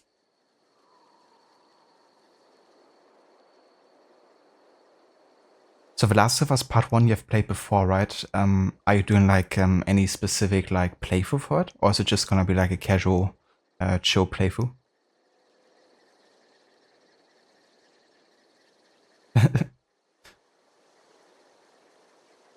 Yeah, Seraph. Thank you again for summoning the German. You struggle with both earlier games combat as well as platforming.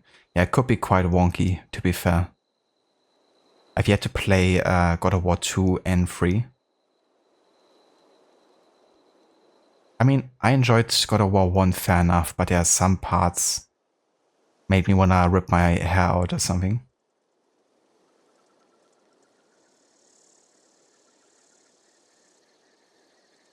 There was like one part where I had to like traverse like beams really high in the air, and there were like also kind of like guys attacking you, and you had to like dodge some like blades or something, and it was like so easy to just fall down there.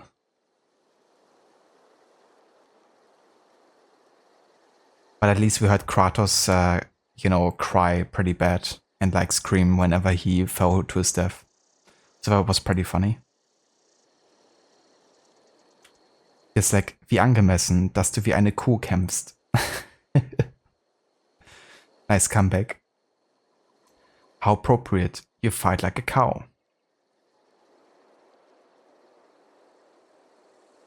The Starship Floor Inspector, that's me.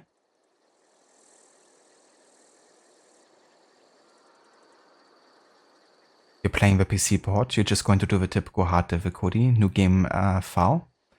You do want to try grounded difficulty at some point, but it will be for a special event for that and not for a while. That's definitely fair. But that sounds good. A hard difficulty run. The grounded difficulty was the one that also removed quite a bit of a HUD, didn't it? And kind of tried to make it like more realistic and stuff. Sounds pretty cool.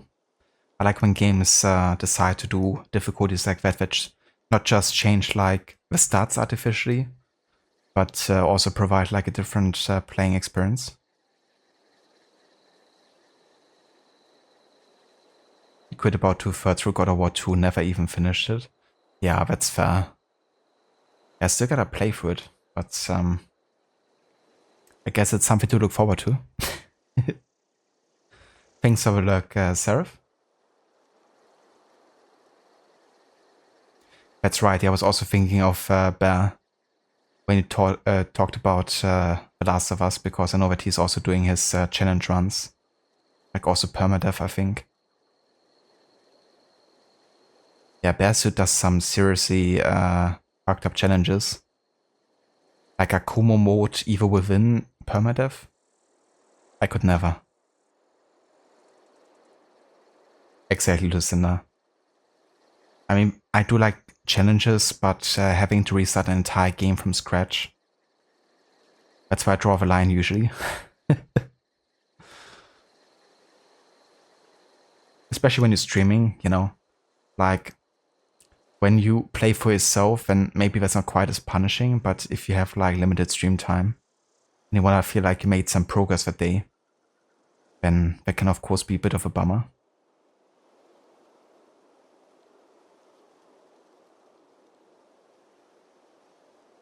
Rod Snake Splinter Cell Series challenge.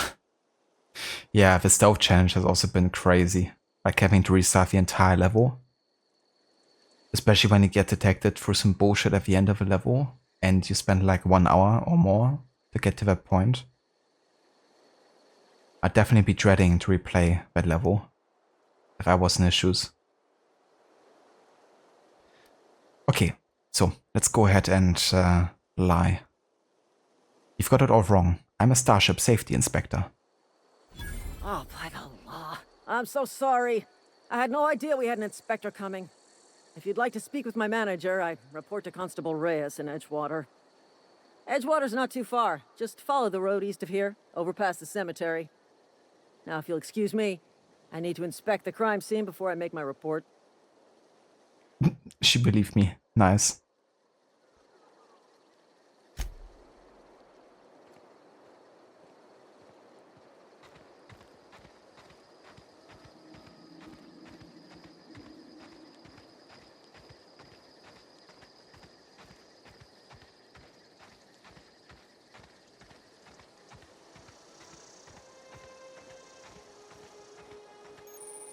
So pretty.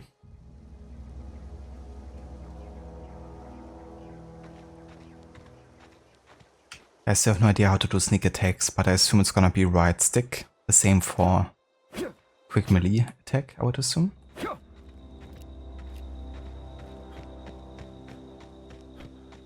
Oh, hello there.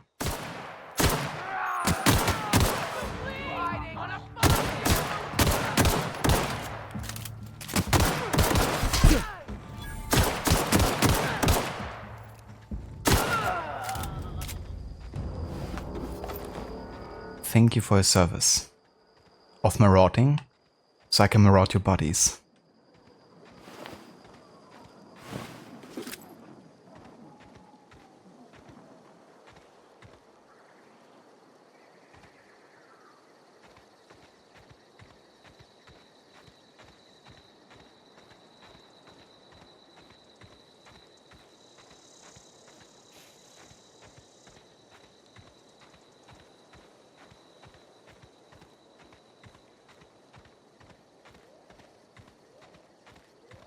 Jesus, like how close to the moon are we?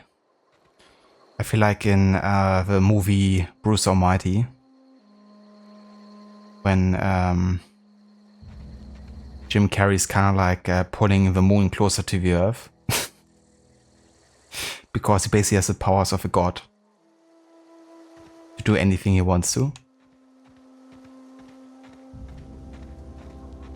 That's a cute outfit. Did your husband give it to you? Oh yeah? My outfit? Do you like it? A gift from my husband. For our 17th anniversary.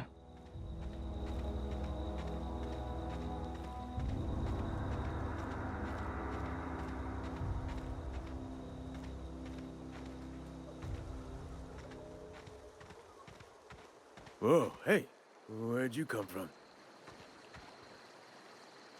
From the Outer Worlds. Don't go ambling out in those hills. That's You marauder ain't so territory, smart, man. kid. Well, he didn't know where I was from, so can't be that smart. Also, hey there, Babs, welcome in. Thank you for joining with Lucinda's raid. How's it going? I hope you're having a nice Friday so far. You ain't so smart, kid.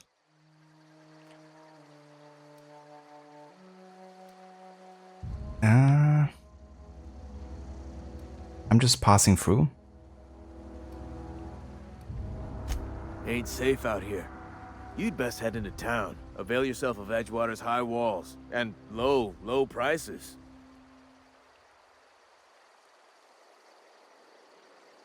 Had to grab a shower. Very, very nice. Is it like also very warm for you today? Over here I'm like melting pretty much. It's been like 32, 31 degrees today or something.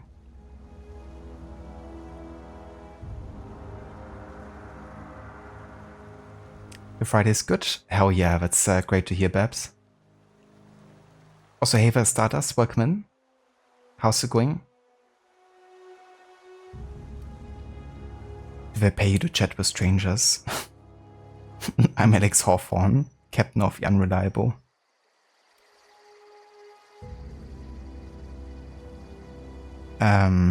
I don't have to introduce myself for now. But we actually get XP for lying.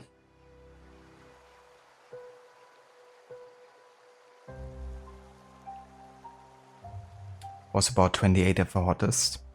Yeah, that's still pretty warm for sure. It's supposed to stay that way for us. It's gonna get 32 on the Sunday, 31 tomorrow. High humidity and sun. Gotta love it.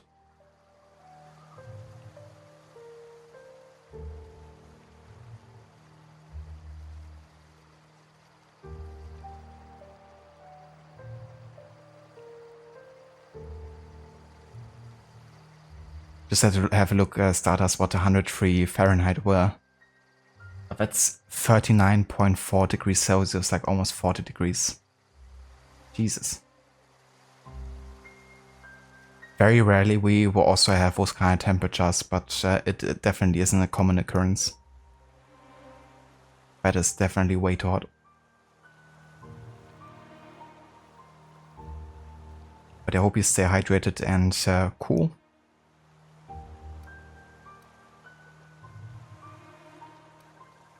Okay, is that why you've got a pair of armed guards? I'm being vigilant. Don't want to get blindsided by some corpse-chewing marauder come stalking out the shadows.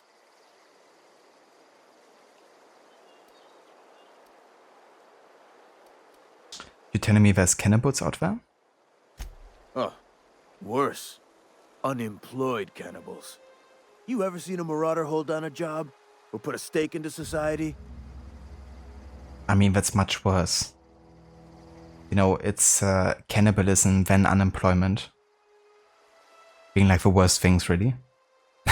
But they're basically in a future alternative scenario where there's like mega corporations, I guess, that have like taken over the world. So that's why, you know, like full productivity and employment is like one of the highest, I guess, values in society.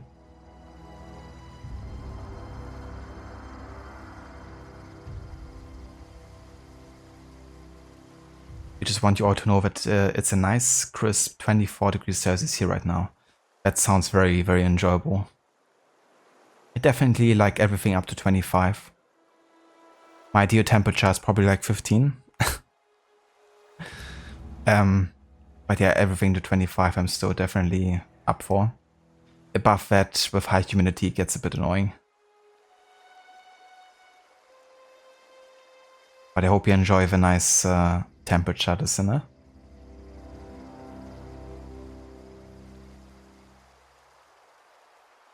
The goal of this game, honestly, I mean, so far, basically, we've been dead for like 70 years or something, and a mad scientist has revived us.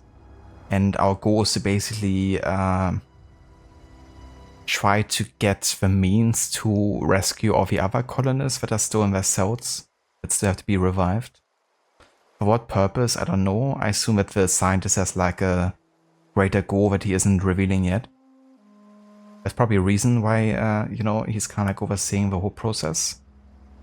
But yeah, that's basically the gist of it.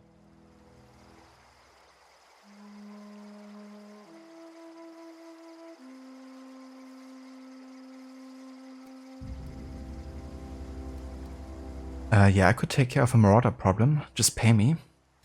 Well, if you're gonna go headhunting, talk to Constable Reyes back in town. She pays for marauders by the finger. By the finger? So it seems like I really have to introduce myself eventually, right? If I pay you to chit-chat with strangers. I am employed by the Retirement Department of Spacer's Choice. That's fancy talk for working in the cemetery. Name's Silas, junior in humor for the town of Edgewater. We're all part of the Spacer's Choice family.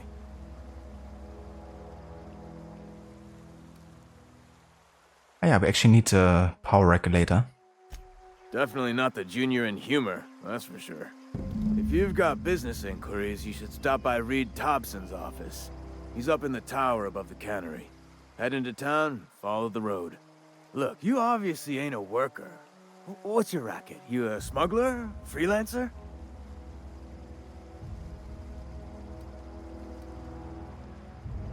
Okay, I can just leave the conversation now, actually. But let's just say I'm a freelancer. I take jobs for money. from anybody. I'm basically like a mercenary.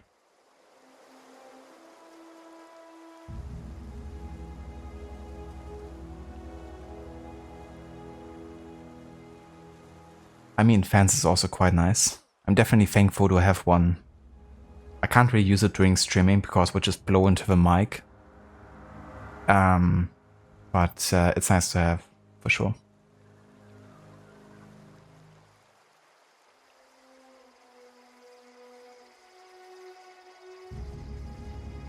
It's a very specific way to pay what she's doing with his fingers. That reminds me of Far Cry Primal, because one of the first like tribes people you set it down with, she's basically collecting the ears of her enemies. Kind of reminds me of that. But she made like necklaces out of the ears and stuff.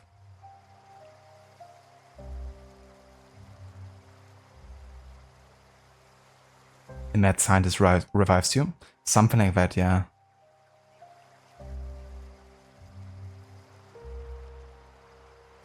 Edgewater is a company town, board-owned and operated. That includes the cemetery. None of us own our grave sites, we rent them from the company. Renting means money. Money means paperwork. Paperwork means signatures. Some of our families become a mite delinquent in paying their dues, you see?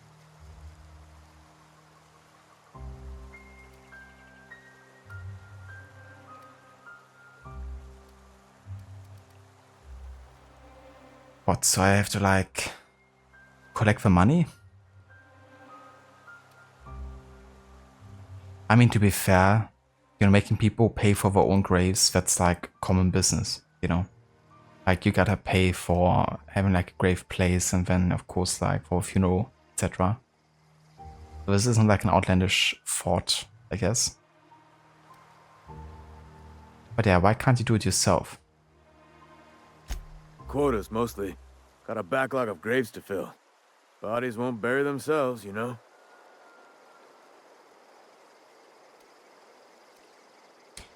Yeah, I don't care about that. You can do it yourself. Or find somebody else. You're not gonna get to collect money from like grieving families. If it's a job, then, you know, you have to do it. I'm gonna find myself another one.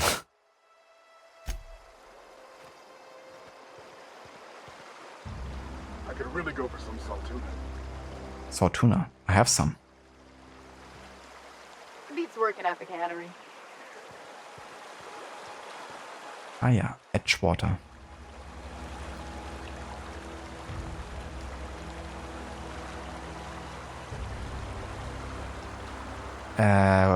Was I here when you mentioned fun fact? Not sure. That is what fun fact are we talking about?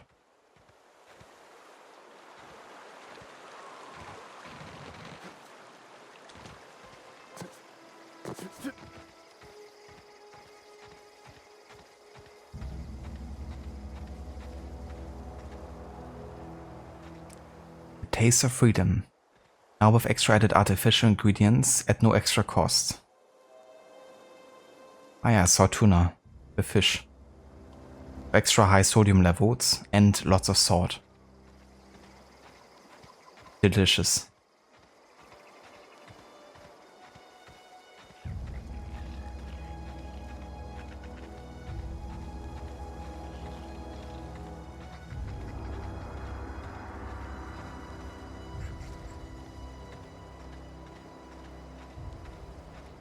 Okay, let's just go to the main entrance for now. I'm already deviating from the main objective again.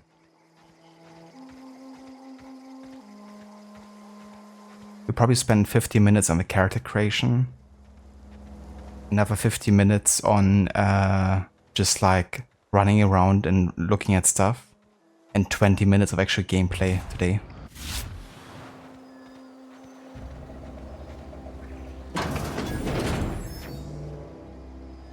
Ah, that's the cemetery here.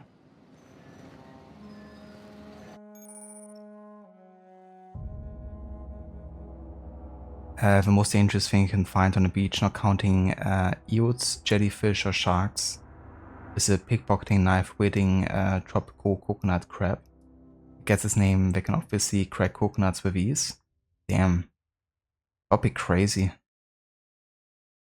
So they could just snap through your bones like nothing, I guess. Can they? Or at least if they're not like overly thick.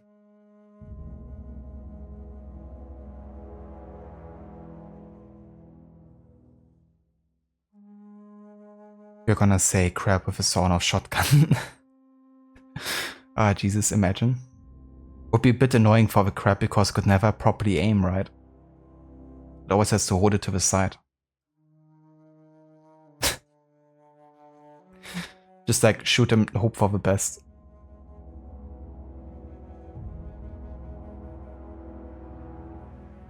It actually sounds very close to the true Fallout experience. Well, then I'm doing everything right, I guess.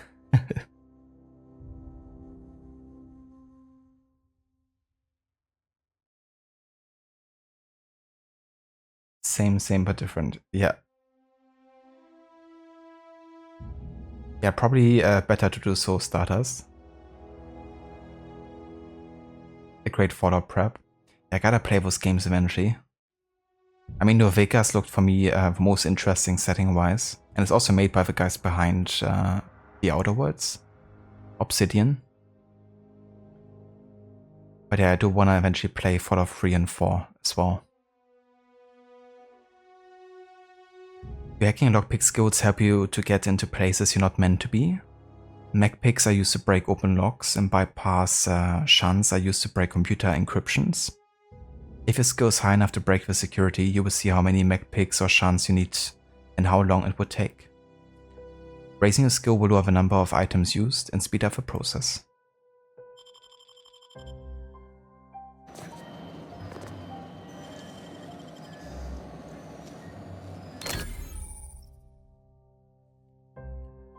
Trespassing, lockpicking, hacking, and murder are all considered illegal activities and are frowned upon by society.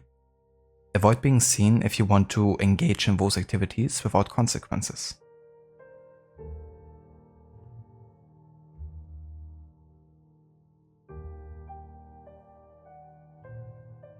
Luciana, you've only played Fallout 4 and some of New Vegas, so you can't speak for the others.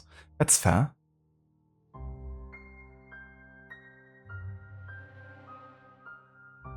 So would The Outer Worlds be a game that you also might be interested in playing eventually?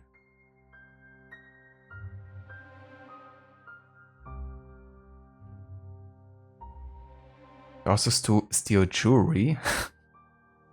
Damn, gotta be careful. I'm not sure if I have been at the beach yet where they appeared.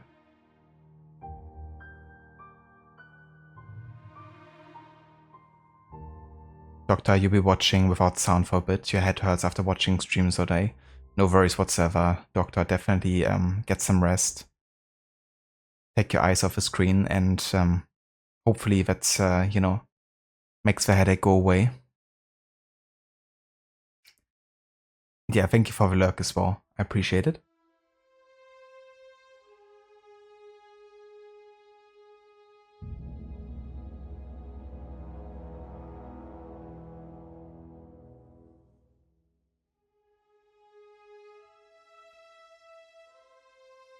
You've heard Obsidian is wonderful.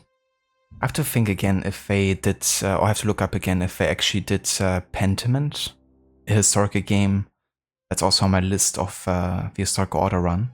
Let me check real quick.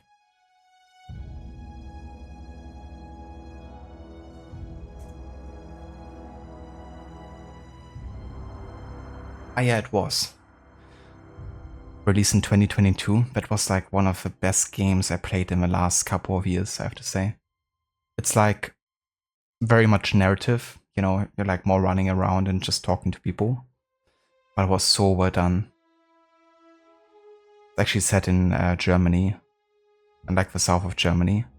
And you get to play as a painter that works like in a monastery to finish his masterwork. But then a murder happens and you have to like investigate what has been happening. And it's like so well done, like the way they wrote all the characters, and it also takes place over a multitude of years. So you get to see all the characters age in it and kind of like grow up and change. So I'm not sure if any of the writers of that game have also worked on this game, but yeah, that was really good.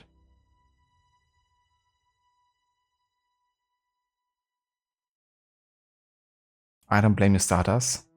I definitely didn't get enough sleep this week myself, unfortunately. But Levi and I are hoping that we might get to sleep in tomorrow and, you know, catch up a bit.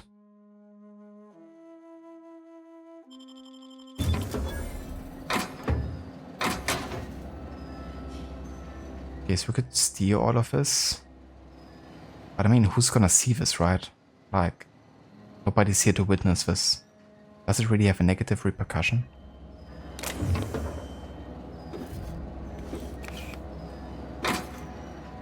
So far, not. Can also use the terminal.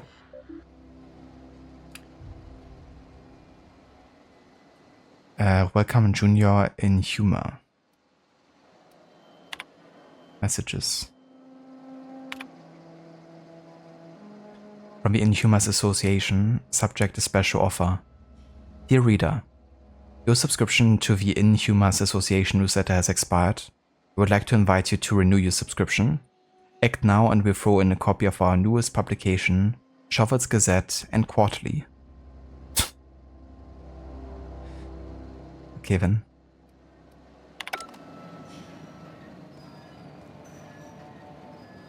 That is not so far off from nowadays. It's like your subscription has ended here. Please renew it now. You don't know what you're missing. Early retirement. Do you want to end your years in luxury and comfort? Do you dream of walking beneath the vaulted arcs of Byzantium? Early retirement is finally here. Early retirement is your ticket to Byzantium. Early retirement is Chairman Rockwell and Minister Clark's gift to you. Selection for the early retirement process is by lottery. Winners enjoy an all-expense paid trip to their new life in Byzantium, the jewel of Halcyon. Of course it is a lottery, so they can just say, yeah, well, that specific person has won, and you can't prove it.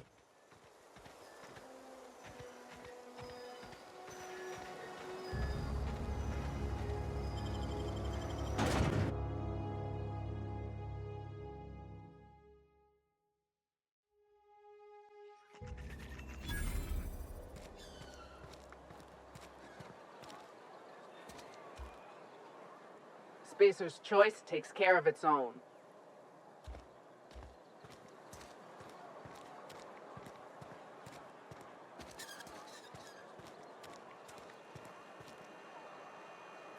Well, usually I stay up quite long after I end my stream because I tend to stream in the afternoon hours of my time zone. So usually I have still the entire evening after I end my stream. But today's a bit different. Today was a later start. But yeah, I'm still gonna be awake for a couple more hours after I end my stream today.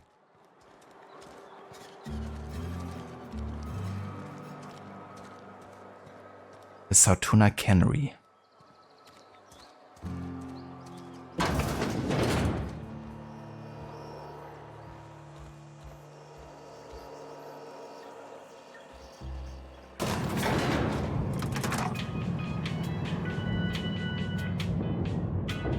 Miss the elevator music. Miss Holcomb, I need you to explain this lesson. The grease monkey, Argo? I'm sorry, Mr. Thompson, sir. You asked why it's taking so long to fix. The answer's technical. Don't apologize. Just try using small words for me. The can's bust open in the oven because she's set to cook saltuna, which isn't what we've got. Mr. Thompson? I think there's someone here to see you. Focus, Miss Holcomb. You and I are still talking. Let's start over. Walk me through the process. Show me where it's going awry. Well, sure. It's, mostly on account of what we're feeding into the mechanism. I wonder if I can just go like barehanded? Because it feels a bit off, you know, like pointing my guns at guys I'm gonna have a conversation with. Cans. We have food, we have cans. Why won't it work like we need? She's expecting Saltuna of a certain size. We're filling the cans with, well, not fish.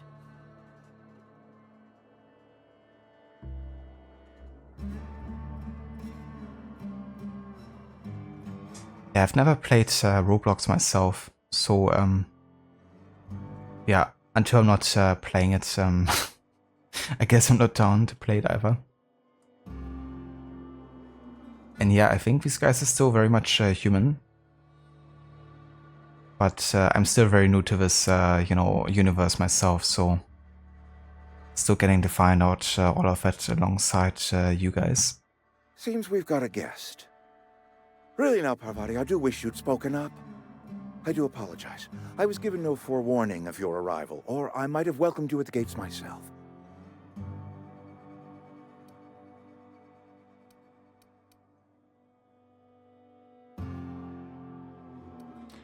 Yeah, I'm just gonna wait until you guys are finished. You were saying, Miss Holcomb. It's just what Bess needs is a proper refurbish. I can bandage her up and what all, but she's just old. Sorry, I'm sorry. I'll do better. And I do wish you'd stop referring to our cannery as Bess. Personification of company property is strictly contrary to the Spacer's Choice Code of Conduct. My apologies. I am not in the habit of allowing my guests to witness such a row. Now, what can I do for you?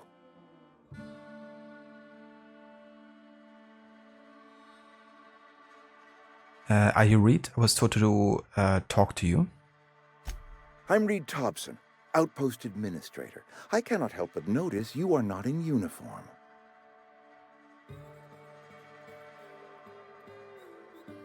I don't work for Spacer's Choice. Of course not. I don't have that kind of luck. Seems I allowed my excitement to run away with my wits. Been a few seasons since we've had a visitor pass through. That is correct. Yeah, let's get straight to business. I'm looking for a power regulator. Only regulator we got is hooked up to the town transformer. Mr. Thompson ain't liable to be keen on dismantling it. I beg your pardon. I am most emphatically not keen on any such thing. I can't let you have our power regulator. But I happen to know of another one. And I happen to know exactly how you may retrieve it without frying yourself in the process.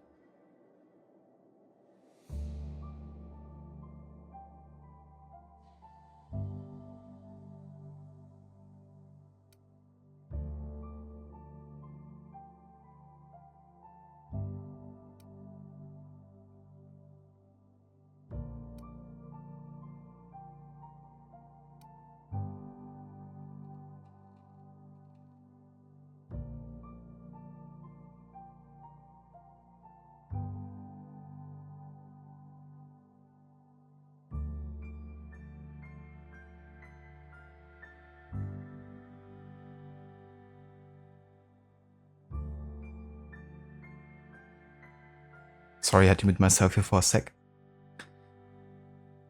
Fry myself? Would you rather be roasted or fried? Let me guess, you want me to do something for you before you help me? My proposition benefits the both of us. Please, hear me out. There's a power regulator in the old botanical lab. It's mostly abandoned, so all that power is being squandered. Go down to the geothermal plant. Reroute power from the botanical district over to us. Once their power's shut down, you can have their regulator and be along on your way.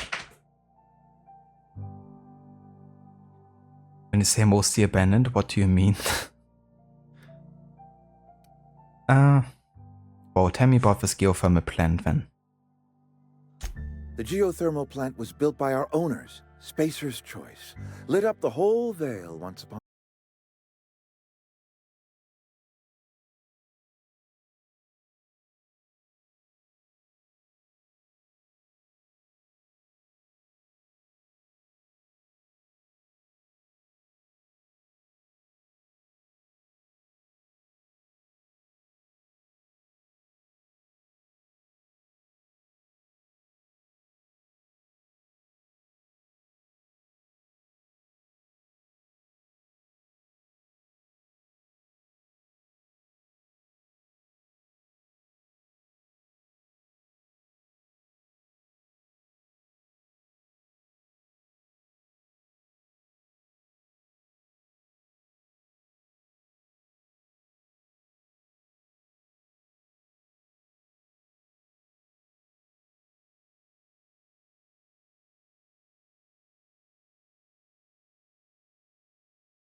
Alright, so we are back.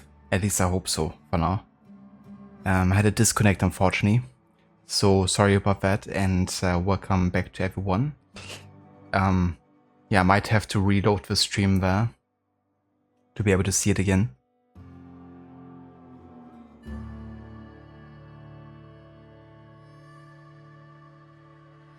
Kinda sucks that I now have to like divide my first part into two there, but that's alright. I might just edit it together and render it myself. Given that we don't really have too many missions yet we're currently working on, I think it shouldn't create too many issues with like timestamps or chapters.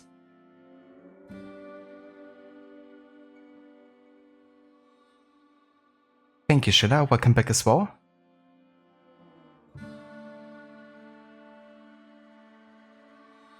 Ah yeah, I got a lot of disconnects recently. First the mecha outage, now this. Then of course the whole like debacle today. With the Microsoft updates.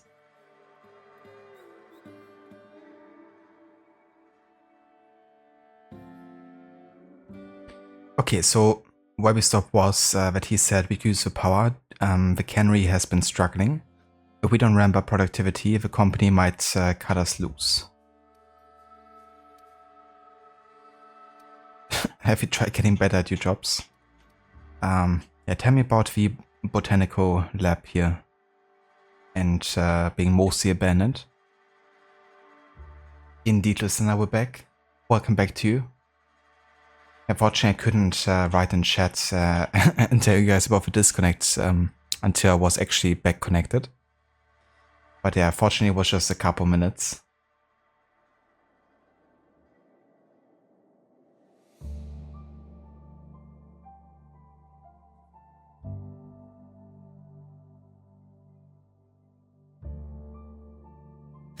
I was not entirely sure how to tell you this. The botanical labs are not legally inhabited, but there are people who live there.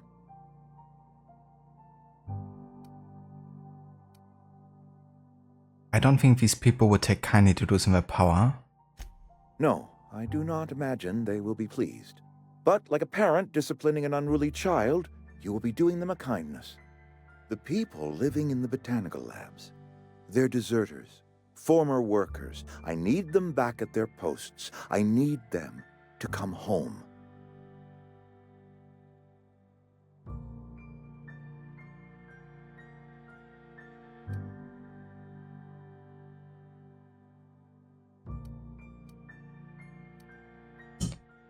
If you want me to solve your deserter problem, I charge by the head. Good law, no, I don't want you killing anyone, least of all them. My hope is that by cutting off their power, you will convince those deserters to come back to town. Before you go to the plant, I want you to stop by the botanical lab. Speak to their leader, Adelaide. Tell her the power's about to go, and that it's time her band of deserters came back to town.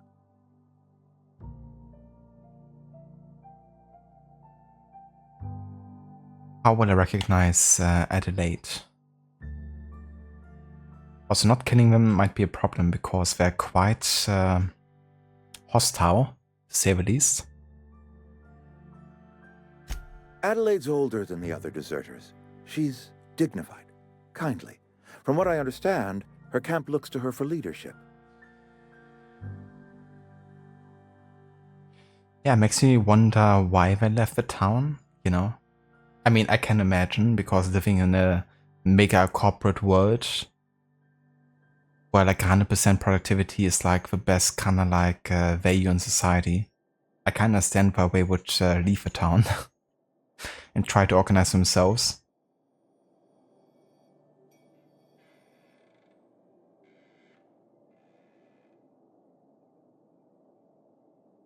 But yeah, I wonder what he might come up with as a reason for them to leave. That reason was me. I asked too much and pushed too hard. But I am ready to make amends if they are willing to return to the fold. We belong to one community, the Spacer's Choice family. If we dissolve into factions, then we will all perish separately. Adelaide will understand that. Sure. So by cutting off her power, after I've left your company because you pushed them too hard, you're hoping that they might come back to you? That's some seriously screwed up logic right there.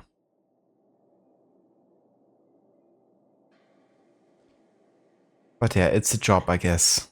So I'm gonna see what I can do. My dad told me all about the plant. Taught me all he knew. I could come in useful. I mean, if that's all right with you, Mr. Thompson. Sir. I hesitate to part ways with Miss Holcomb, but I cannot deny that she is talented and may prove useful to you. You will need an administrative passcode in order to enter the plant. I am trusting you with mine, and trusting Miss Holcomb to guide you if you'd like. I just had a thought, like, could I try to kill him and see what happens? I heard somewhere that this game can technically be finished like super fast. I have no idea how. Nor do I want to know, you know, how either. It would be funny to like try certain things to see if I can trigger that.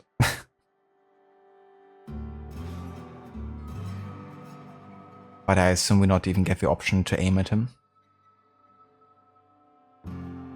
Given that he's like one of the first quest givers.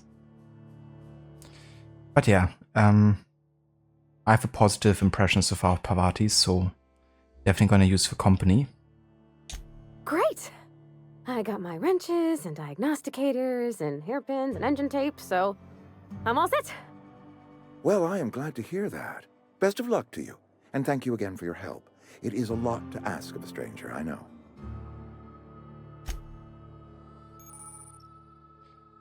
CMP New Manager Seminar Companions. You have gained a companion. They are characters that join you in your adventures and help in a variety of ways. Companions provide combat support. Their skills enhance your skills. They increase your carrying capacity. And you can also unlock special companion combat abilities with the inspiration skill. Gives me Baldur's Gate 3 vibes, honestly.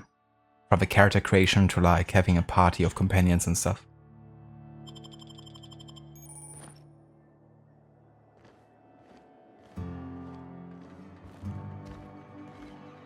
Of course, there's like no turn-based aspect here, but still.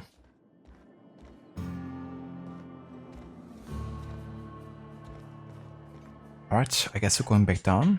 Was there anything else here to pick up? I also wanted to see... Put that away. You're making me nervous. Ah yeah, I can actually aim at him. So I would love to have a save here. And reload the save. And see what happens if I kill him.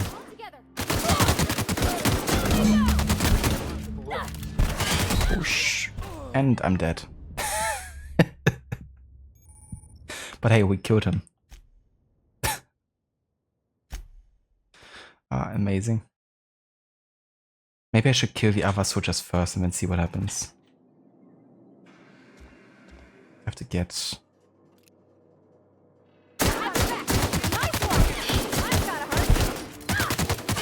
Come on. Yeah, Jesus, how did I... Ah, yeah. I forgot how to use my healing. Okay, one more time.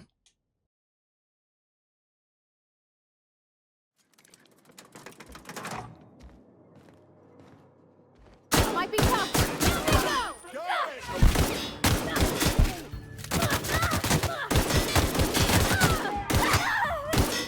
Oh, Parvati is dead, is she? Can I revive her?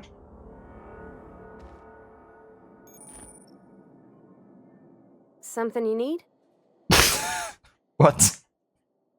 So I just killed your boss and the guards, and she's like, something you need? Okay, that's really odd. That was not even a comment she makes about this. So I could take his key and investigate what's in here. Now I plan on like reloading here. I just want to see what happens if I would do this. I'll get like a mining helmet. There's a terminal I can use. Okay, mostly I just get XP and like a mining helmet, okay. Good to know. But yeah, we're not gonna kill him just yet. If he gives me a reason later, then maybe. You're lucky for now, dude.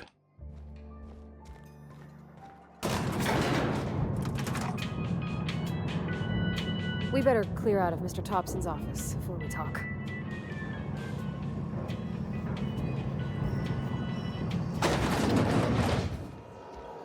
Hey, mister, can we talk? Sorry. Can we talk? Sorry.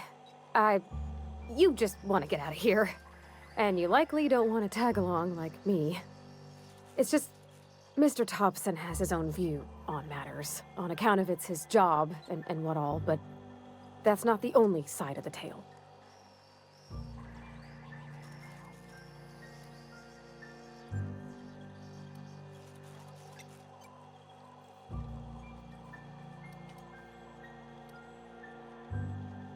Yeah, tell me about the other side of the deserters. To Mr. Thompson, a person's a gear. It does its job quiet-like. If it squeaks or stutters, it gets replaced. The deserters are decent folk. I knew some of them before they left. Yeah, that's what I figured.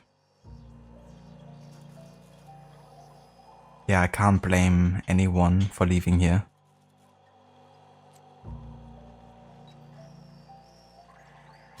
Life's hard here. Especially for them that don't fit in so well. We're one big Spacer's Choice family, but every family's got the one the rest whisper about. Mr. Thompson's aiming to take away their power. They'll have no lights to see, nor heat to cook. They'll be at the mercy of marauders, or worse. I think you should talk to the town's vicar about it. Max, his name is.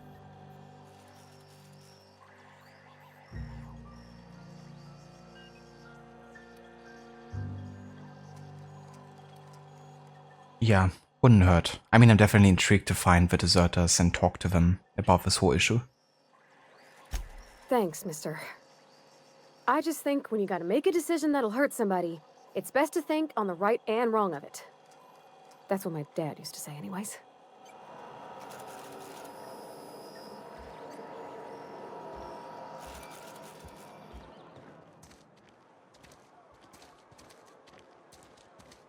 Okay, so what is the optional objective here, I guess? Because they both have the same symbol here. Let's have a look at the map, maybe that gives us clearance. Comes now the power.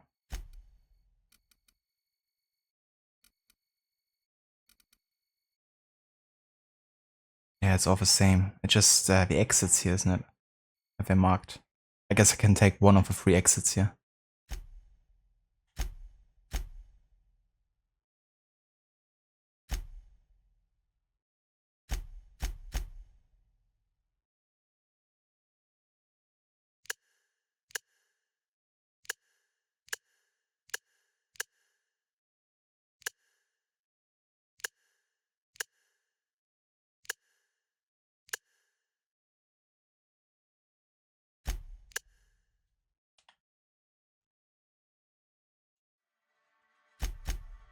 I like how they call the, failed quest botched.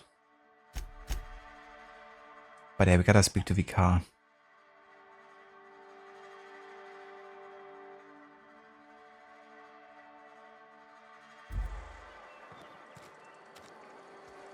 Okay, let's just head to this side here.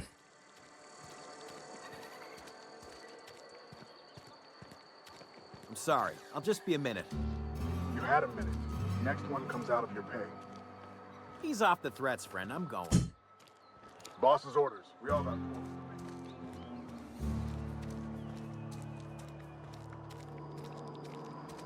Ah, there he is. The car mix.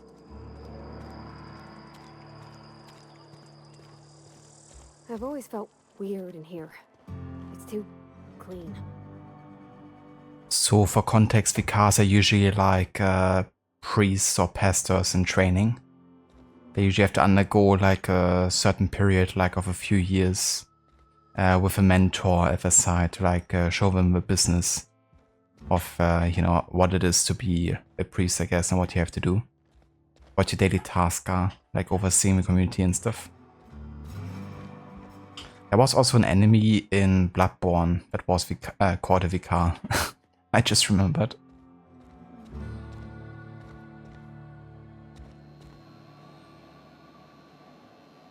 Yes, what is it? You're an outsider. Fantastic. Vicar Maximilian de Soto at your service. Or Vicar Max if you're the sort who prefers brevity. And Ms. Holcomb as well. How rare to see you out. And with a complete stranger. Curious. Just tagging along, Vicar DeSoto. Don't mind me. I so rarely get new people to talk to. Name your poison, anything at all. Spiritual counseling? This season's tossball predictions? The quickest way out of town?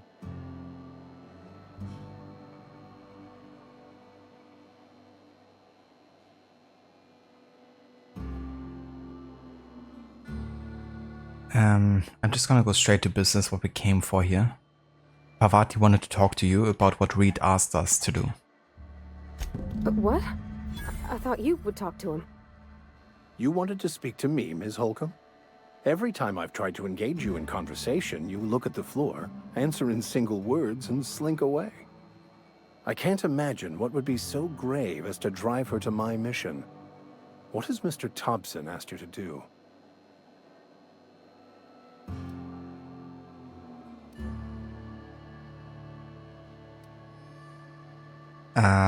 Cut off the power to the Adelaide's deserters. Depriving them of safety from the marauders and wildlife. I can see why that troubles you. Miss Holcomb has a soft heart. Always has, if you believe the talk.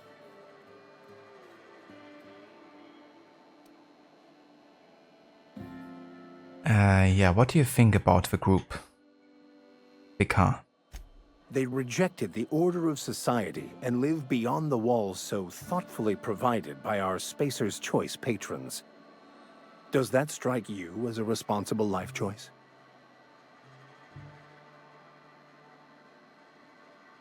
Okay then. So why did she want us to talk to him if he's just like on board really with the whole like narrative here? Of you gotta be part of a Spacer's Choice family? So what's your advice then? Which I'm probably not gonna take either way. Assuming your goal is to save as many as possible, then you should bring everyone together. Send the power to Edgewater and convince the deserters to return to the fold.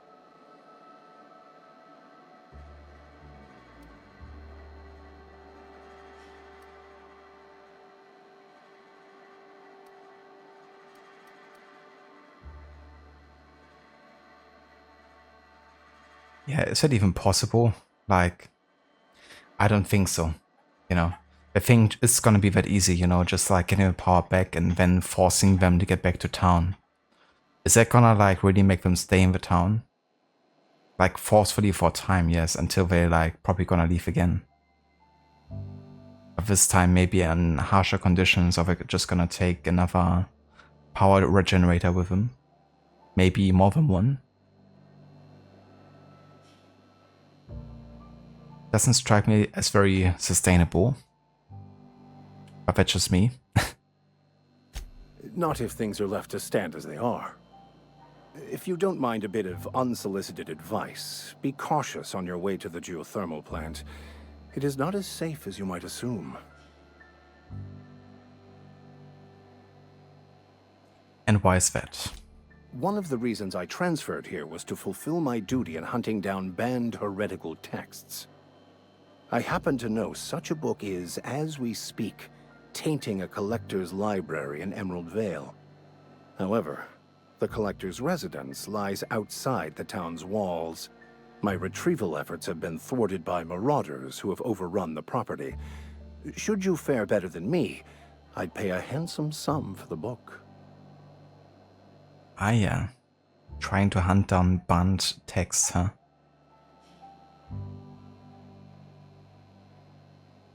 I wonder if he actually wants to learn from it or if he just wants to burn it. Because given that he says it has tainted his collection, I guess he just wants to destroy all of it.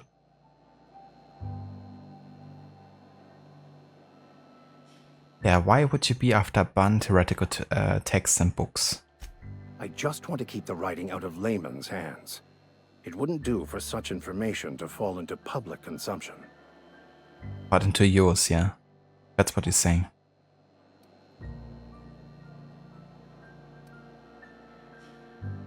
Yeah, tell me more about the book before I agree to this. It's a handwritten journal. A faded blue cover with the name M. Bakonu handwritten in the lower corner. I'll mark where I saw it on your map. Assuming you're serious? It is not only a beautiful relic of a bygone time, it's also the thoughts of an early thinker on the nature of man's place in the cosmos. Not many in this colony could understand its true value, should they ever read it. See, that's what I mean. Like, he seems like he's generally interested in, like, learning about it. It is still called sort of like, it's tainting. Maybe because he has to say it, you know.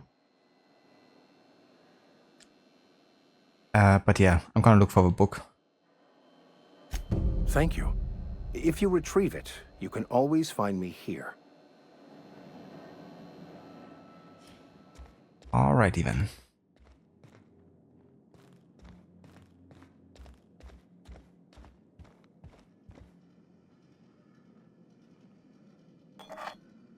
I like how taking the vow here isn't considered to be stealing. Even though I'm just taking it from the altar. If that's not stealing, I don't know what is. Hey there, Mary. Don't see you around here too often. Oh, I just came to talk to the vicar is all. None of us are above confessionals. What have you got to confess? You ain't thinking of deserting, are you? What? No. And I resent the accusation. Wasn't nothing but a question. Do excuse me. I must be on my way. Verity to you.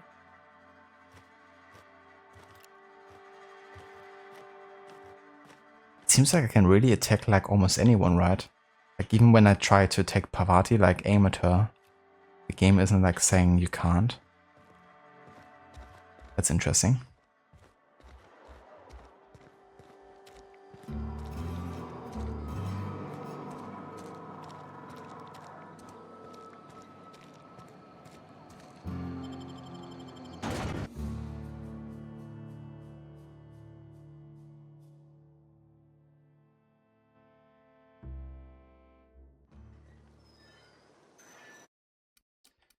So one thing I want to go and change from windowed full screen to full screen because I think the game automatically goes into windowed whenever I minimize, which hopefully also increases my performance ever so slightly.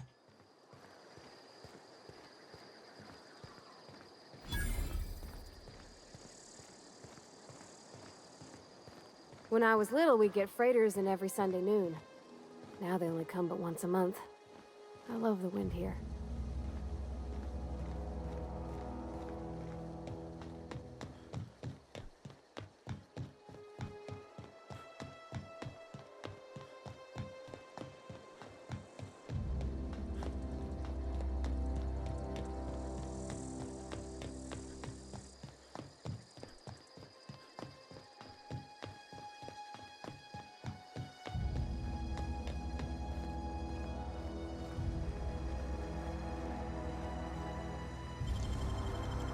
Great work.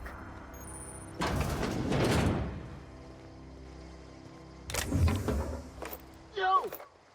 Oh. What do you think you're doing?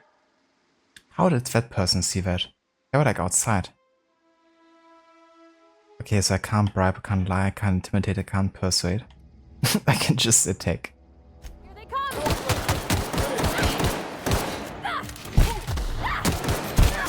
Everyone all right?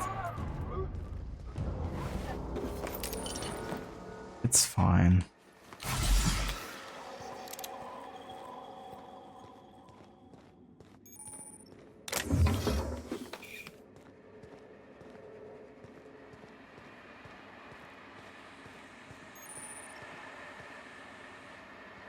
Some things you can do to make your companion tougher. Give him better armor, increase your determination skill, or something. Oh, my spacer's choice reputation decrease. Interesting. Nice.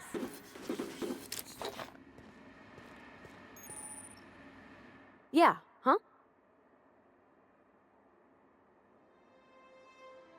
Oh, because of my high perception I can unlock a special dialogue choice here. I noticed you mention your dad a lot, but never your mother. That's on account of how I never met her.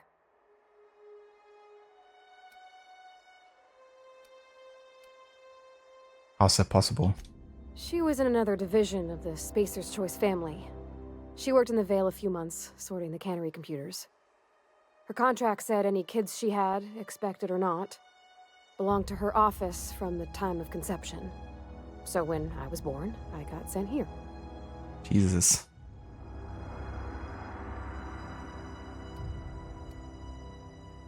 Got along well with your dad, you might not have with your mother? What the heck of choice is that? For perception.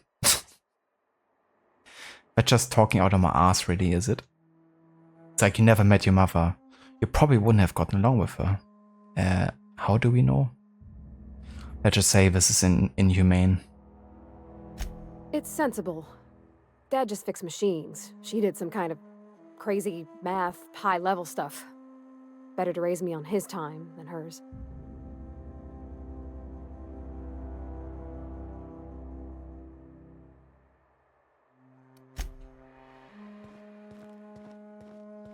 All right.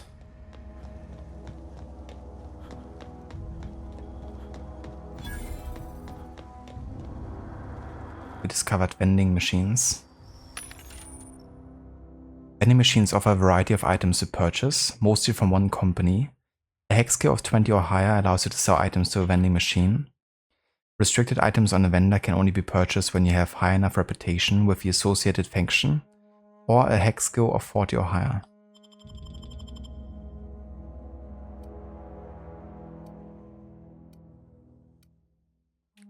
We can buy some pre-sliced bread. Some bread noodles. A tartar sauce. Nice, a reference to the tartar sauce. A mock apple. Fish sticks. 0G brew. Plain and pure water.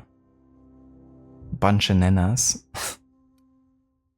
Frozen dinner. Made in a variety of types, the most popular is fried chicken, mashed spectrum potatoes, and spiced mock apples, although the Borsloaf dinner is a close second. In all respects. Tarmac and cheese. It's not real tarmac or real cheese.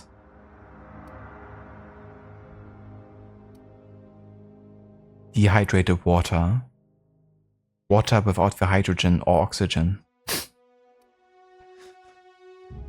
The trip teas. The 2-hour energy brew.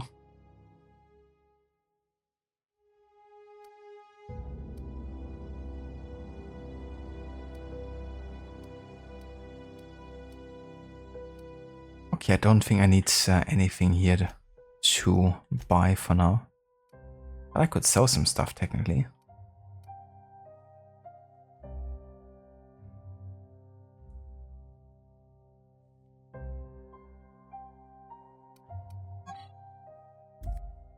Can I? Can't sell anything, can I? Not yet.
Oh yeah, nice. Made it inside. A grenade launcher. Oh yeah.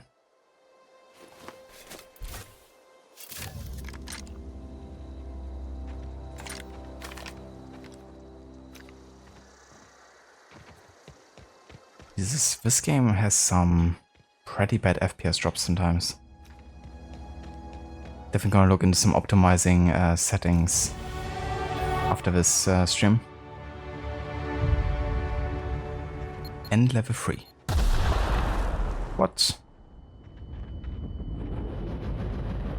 Are we getting ambushed? Okay, never mind. Let's just spend those points for now.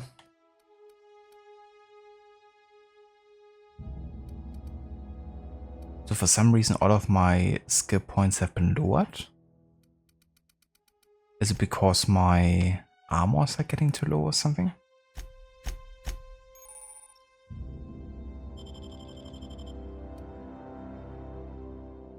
I mean, condition is still 91.4%, so that shouldn't be it.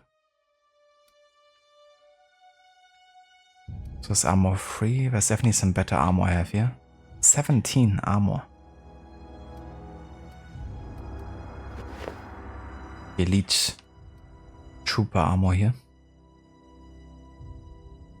Sure thing. Let's go for this one for now.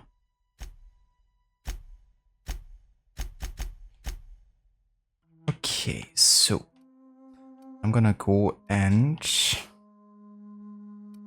increase my ranged damage further by about 4. Gonna increase our dialogue by another 3. And we're gonna increase stealth by another 2 and then 1 more into ranged.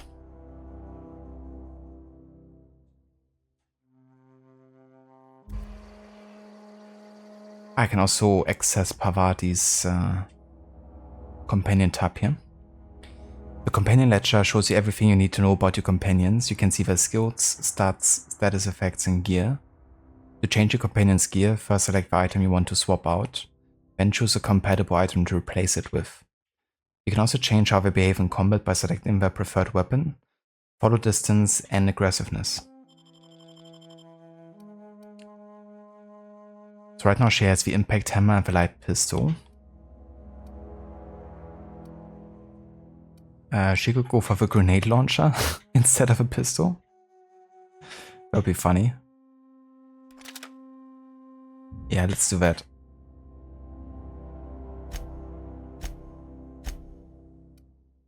Currently has an armor of 7. We can definitely give her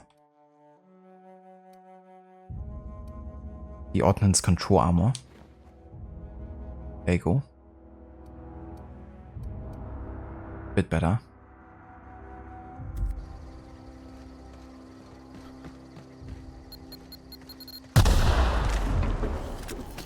Jesus, so many mines here.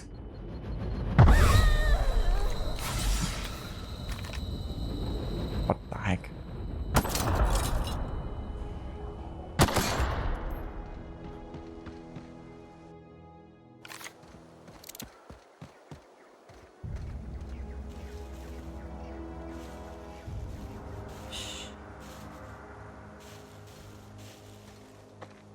So how do I sneak attack then? Here we go. Not like this. Guess I still have to be introduced to the whole sneak attacking.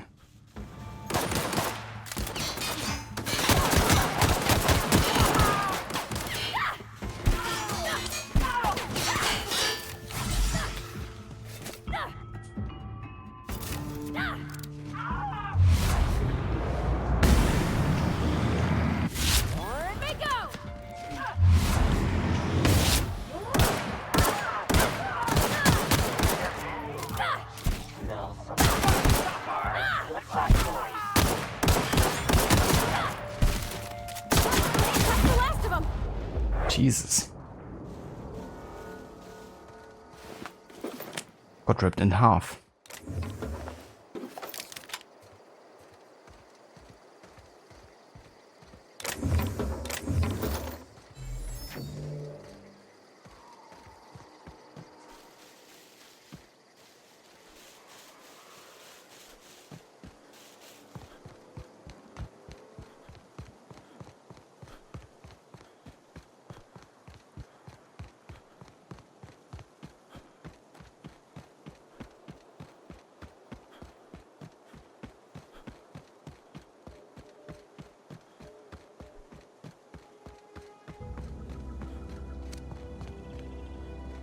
Move along, stranger. We don't want any trouble. I don't know you. Whatever you're looking for, it ain't here. Move along.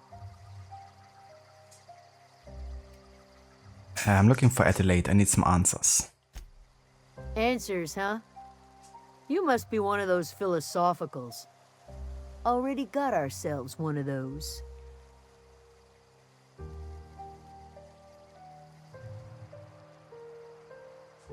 I'm looking for the geothermal plant. Know anything about it? A geo what? Look, plants ain't my purview. You're better off asking after Adelaide. If you're gonna start wandering around my camp, know that I got my sights on you.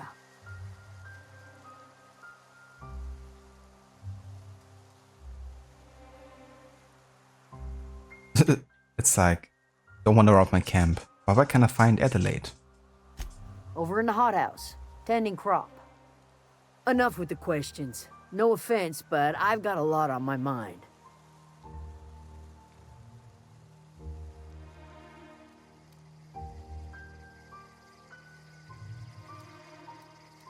We've all got problems. I just got shot into space. Explains why you're still yammering on at me. No, I'm sorry. That was unworthy of me. Lady named Zoe went missing some nights ago. Just up and vanished without a trace. Now I'm pacing around wondering if marauders got to her.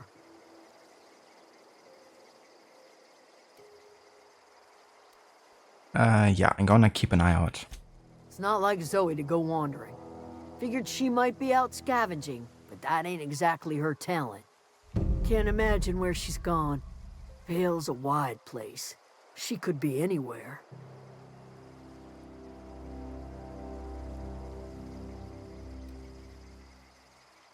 Yeah, don't worry about it. I'm gonna find her. Appreciate it. Honest.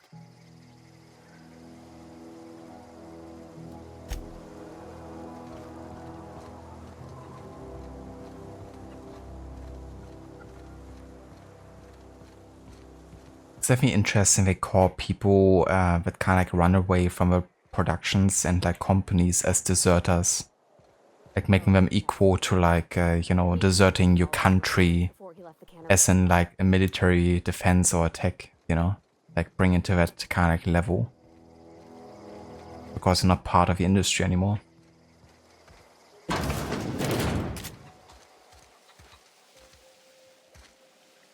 gosh, it's so pretty. If you're hungry, there's meat turning on the spit outside. If you're bearing illness, find a place to lay your head down and I'll fetch you a poultice. Whatever your troubles with Edgewater, leave them at the gates and be welcomed here. Any questions, dear? That must be one of the first friendly persons I've encountered yet, except from Parvati.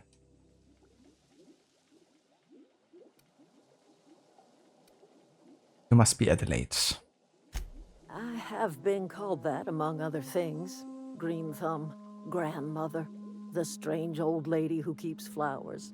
But yes, Adelaide will do just fine. Excuse me, Miss McDevitt? Sorry, it's just... You got such pretty trees in here. Why, thank you. You're Robert's girl, aren't you? I remember when you were but a sprout. Thomas speaks of you often.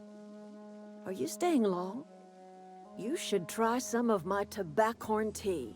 I brew it in an old spittoon, but it's been cleaned. Tobaccorn tea? A mixture of tobacco and corn as a tea? I don't know, man. That sounds awful.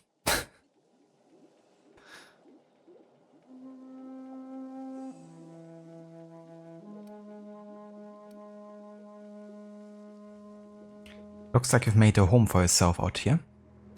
A home for anyone who's ever turned their backs on Edgewater. A home for those of us with nowhere left to go and nothing to lose. So, like the spores of the puffball, cast on the wind and alighting on fresh soil, we put down new roots.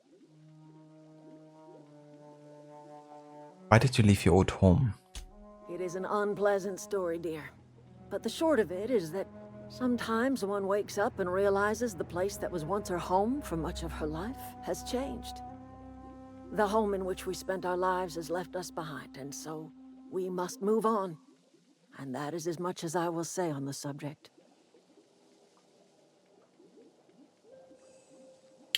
Is this your greenhouse? No, dear. The garden belongs to us all. Life is the gift of the universe, and the universe yields its bounty equally, absent of prejudice.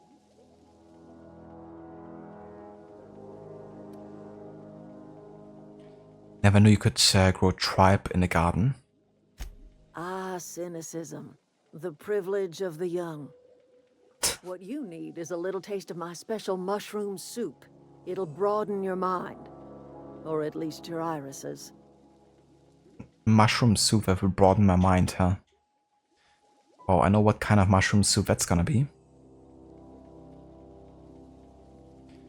Okay, to business. Reed sent me to make peace with you. Reed Thompson? You here on behalf of that cold-eyed reptile? Let's hear it.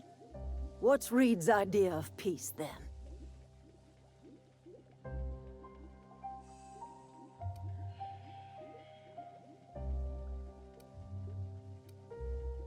I wasn't really listening. Well, let's go for the kind of like diplomatic choice, yeah? Reed asked you to consider coming back to town. He's willing to make amends. He did say so. Do I believe him? I don't. Do I want to be diplomatic and kind of like take a side on some level? I don't think so either.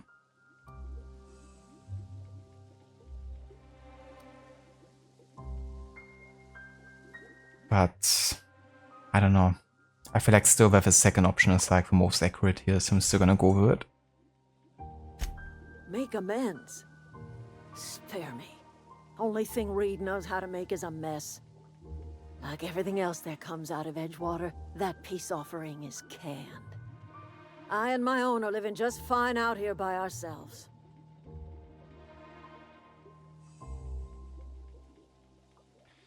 Reed asked me to divert your power over to him. He mentioned a geothermal plant. He would do such a thing. The question is, why would you agree to his plans?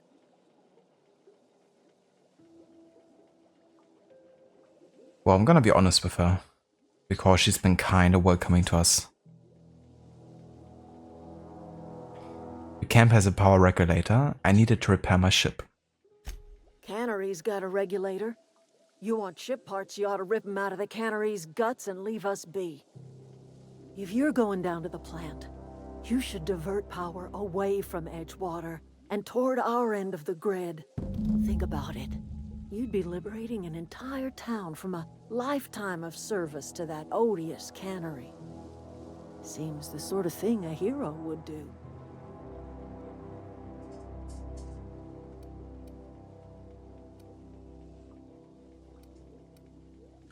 I mean, I like the idea of being like a bit of a freedom fighter here for these people.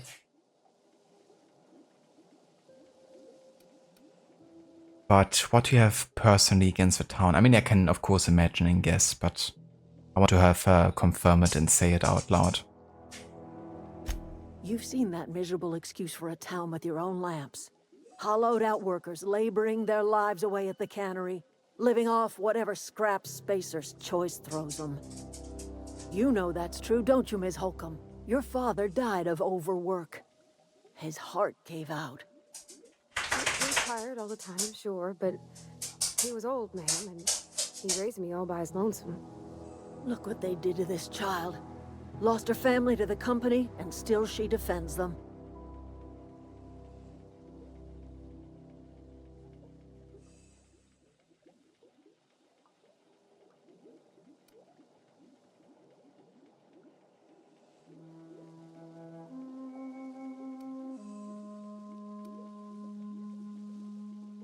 So what if I help you? What happens to Edgewater? Life in Edgewater grinds to a halt. The cannery shuts down, workers desert in droves, and our own little camp grows and thrives.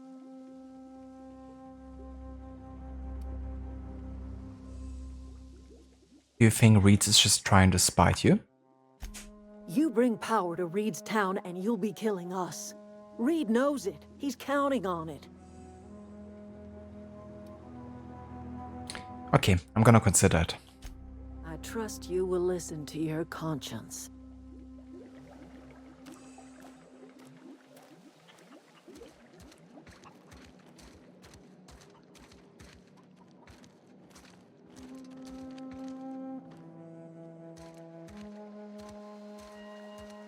But yeah, pretty cool location.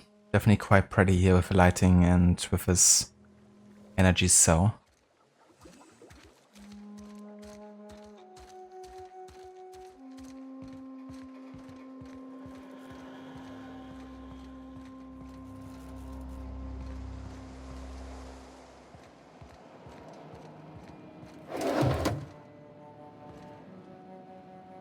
Okay, so that would also be considered stealing here. And I don't want to steal off her.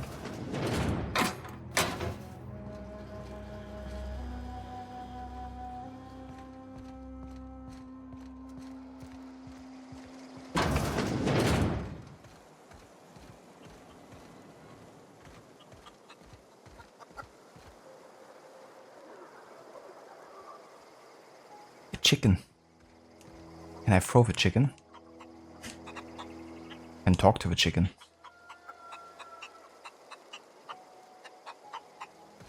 Not like it does anything.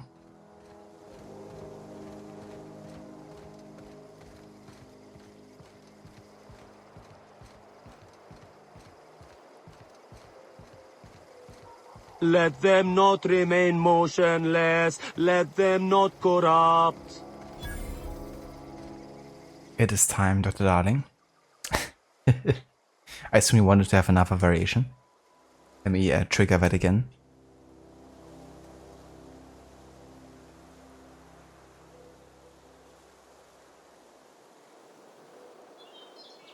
Hail to you, Osiris. Your limbs are lasting. You do not know corruption. We've been awake for 17 hours. Yeah, I think would be a good time to catch some sleep for sure.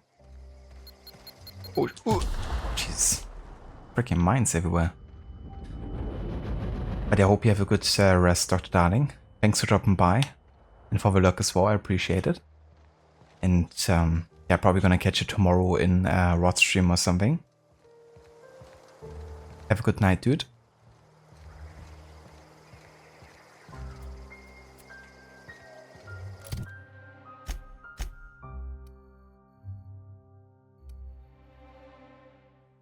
Thanks. I'm gonna actually call it here in just a bit. But yeah, so far I'm definitely enjoying the game. We're still, of course, just barely scratching the surface here for now, but yeah, it's decent so far.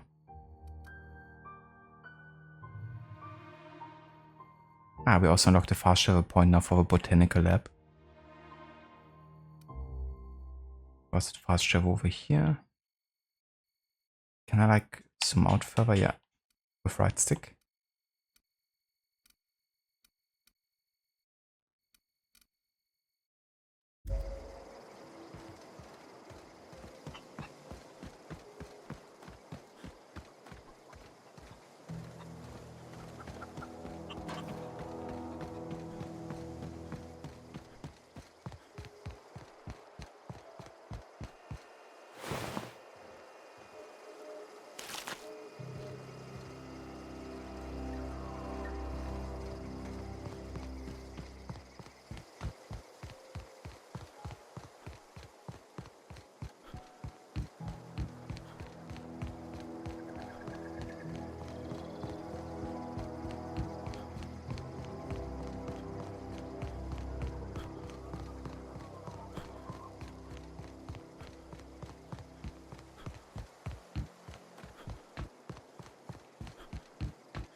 I have Edis. Poke around in here.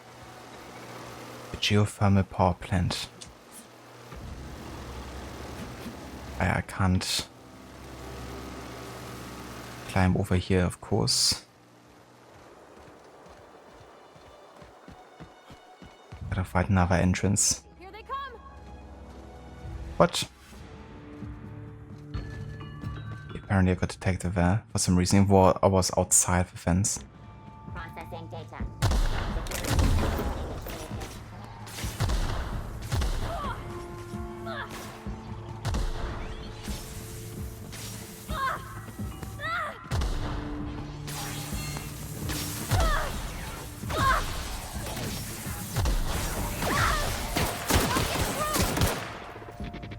Investigating.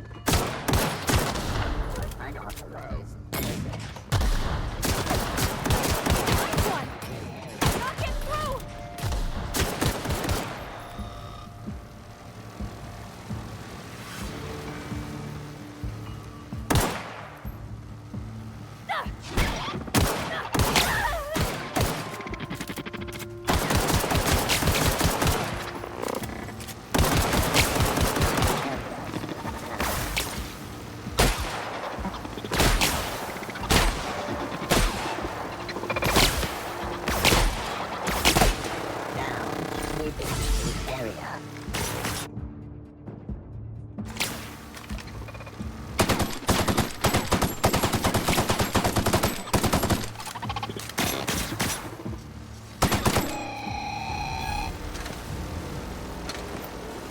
Okay, at least these aren't real enemies.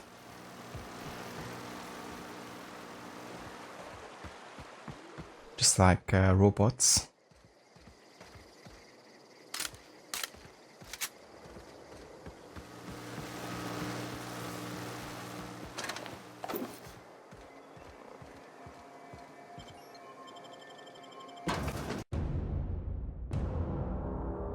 I find it quite interesting that there's like loading screens for pretty much all the interiors.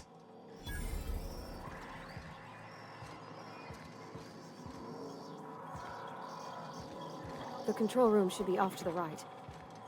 I hope we're doing the right thing.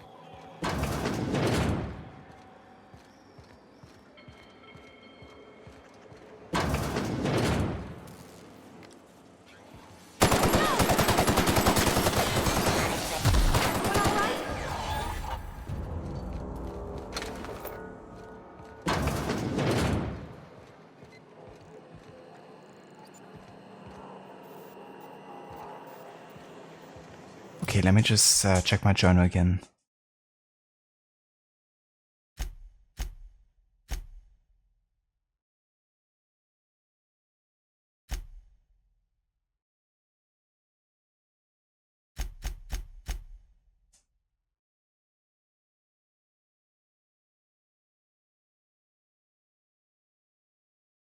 Ah yeah, so here I can make the decision now to either get the power source back to Edgewater or divert it from Edgewater. I'm gonna go and divert it. Just wanna make sure it's like still the right point here to do the alternative route.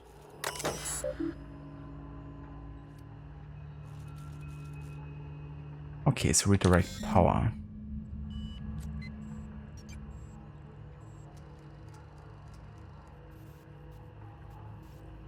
Please activate all 3 electrical track switches.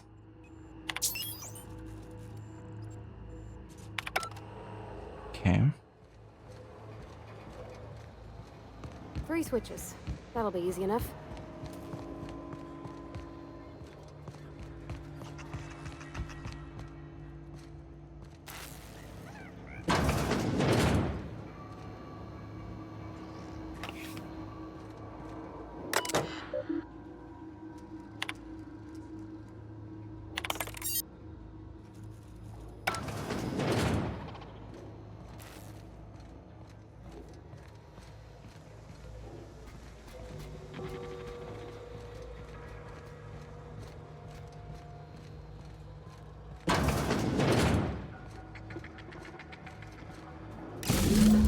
More. What'll happen to Miss McDevitt's folk if we send... Here they are!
These guys are tanks.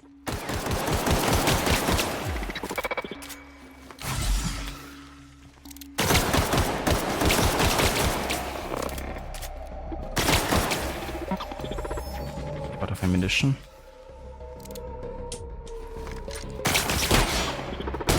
Damage sustained. Searching for onion. Gotta go with a melee weapon.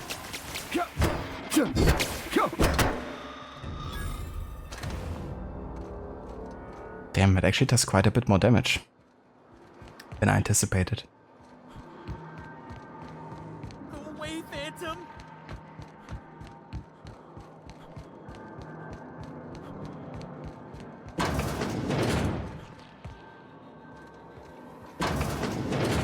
Mind the steam. You're liable to get scalded. Forming an area sweep now.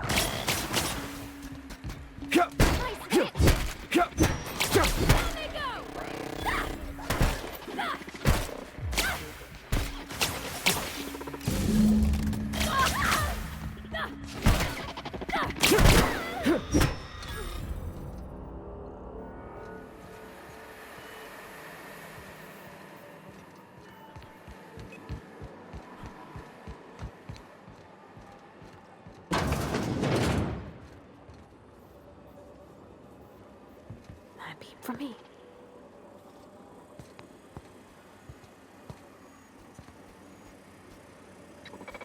So I could technically try to stealth this. I have no idea if there's actually like a stealth way. But I was sitting under the... Incoming! or whatever.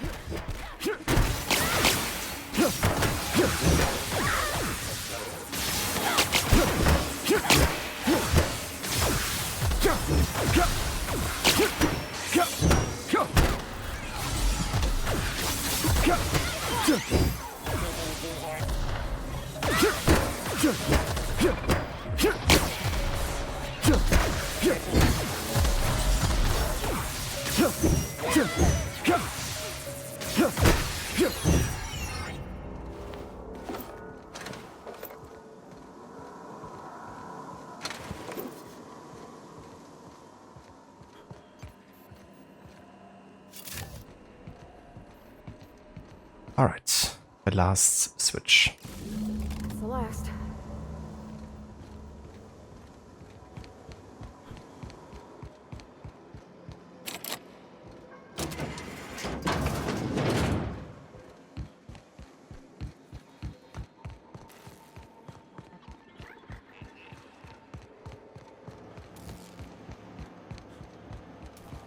Once we do this, there's no going back. Hey, mister? Look, I know you want your power regulator and all, but I just gotta ask you. Do you understand what you're about to do? Yes, I do. But let's hear your opinion regardless, because clearly you want to tell me. I don't think you should cut off Edgewater's power. I think it would be cruel. I'm sorry. That just sort of came out all at once. Edgewater's hurting. We've been losing workers year after year, and corporate hardly ever sends replacements. There's barely enough Saltuna to fill our bellies anymore. But the town's got some good people in it. Decent, hard-working folk just living their lives the only way they know how. They don't deserve to be punished. Yeah, but ultimately, you know, by living independent from the cities, I might actually, you know, find another way of surviving. It isn't depending on a corporation, you know, kind of like abusing them essentially. And then they might get to eat something different than just like Saltuna.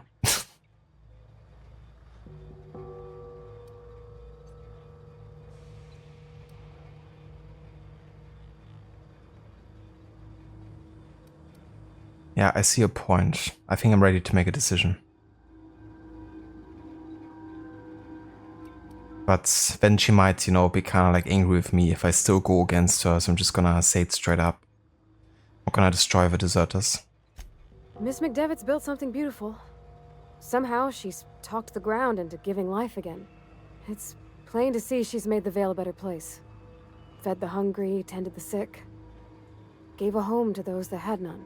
But Miss McDevitt delights in Edgewater's suffering. She wants to hurt the town. Do you really want to be party to that kind of hatred? Wouldn't call it hatred, really. And yeah, like if people leave the town and come to her, she's gonna try to help them, so...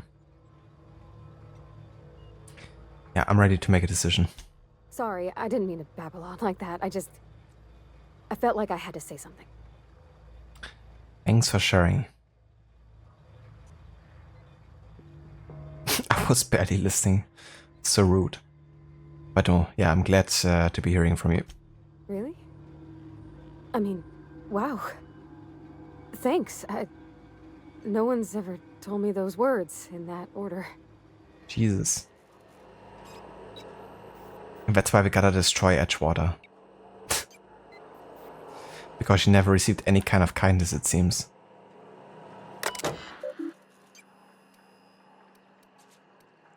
Alright, so redirect.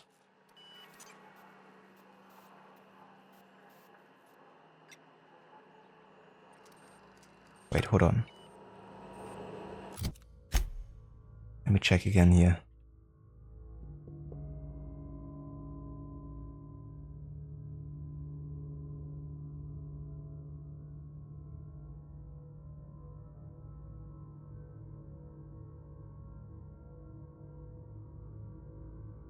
Well, yeah, I want to redirect, but hopefully it gives me another choice here.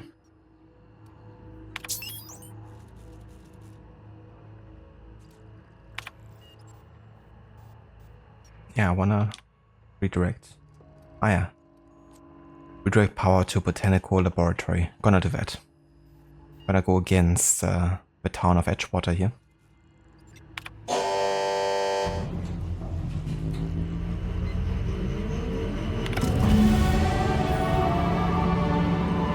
Level 4.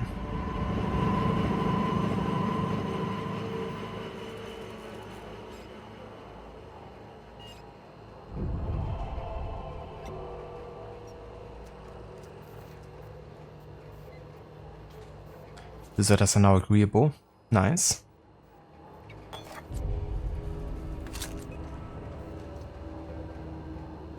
So I guess you either have a Spacer's Choice reputation or a Deserter reputation, and getting more Spacer's Choice reputation affects negatively the Deserter reputation and vice versa. So now that I made a choice, does she have anything new to say? I can't stop thinking on Edgewater, Captain.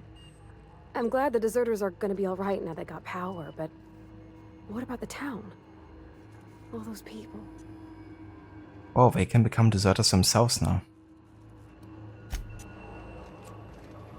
But it's good she actually makes a comment, because it was a bit odd earlier when I killed Reed. Or she didn't have any reaction to it. But then again, I guess it's something nobody, or almost nobody, would actually do. That early, at least.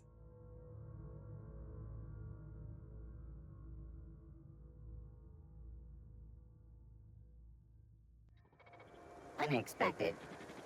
Searching for unauthorized persons. Incoming!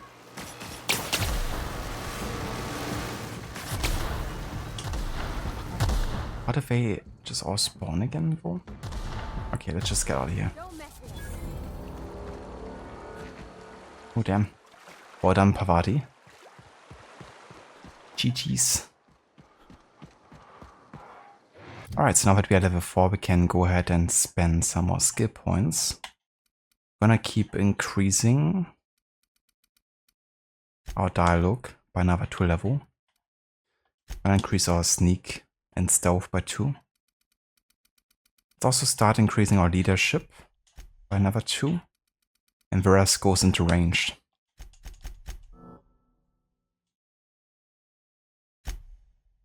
We can also spend another perk point here. Let's increase our base health by 50%.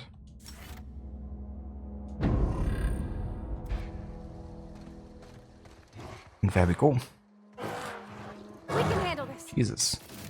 Who are you guys?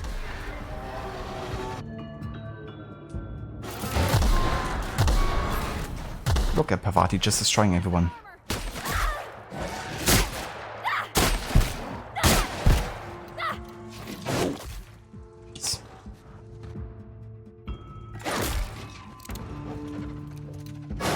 I have no ammunition, god damn it. Guess I gotta go melee here.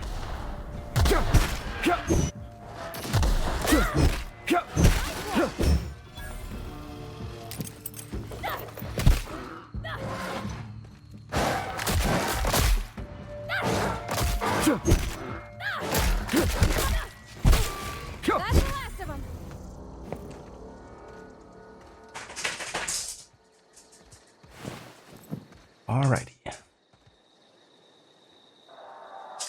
Hey there, Vlaka. Welcome in. How's it going?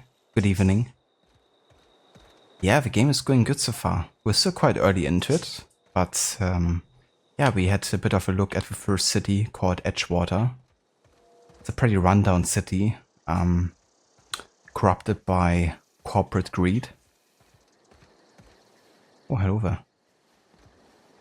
What kind of like snake is that? Looks so chunky. Was it a snake? It's a boa. Supposedly leather boa. Kinda weird shaped. But yeah, definitely going good so far.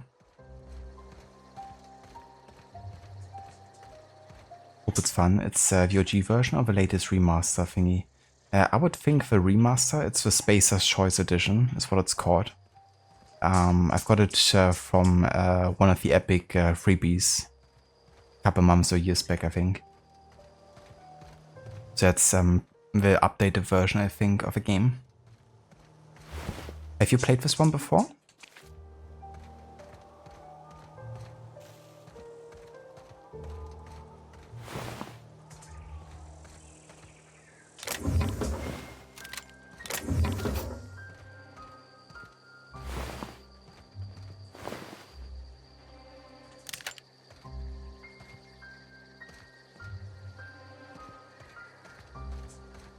Got a wishlisted on Steam. Whoa, I gotcha. Yeah, it's my first kind of like Fallout-like game. Yeah, pretty much. That's what people seem to describe it, like Fallout in space. A little bit. One thing I definitely like the most so far is just the visuals. I mean, look at the sky. Definitely got a lot going on there. Like these really weird rainbows and then northern lights and then just a huge moon and another one and volcano and clouds and stars everywhere. But it's pretty cool looking for sure.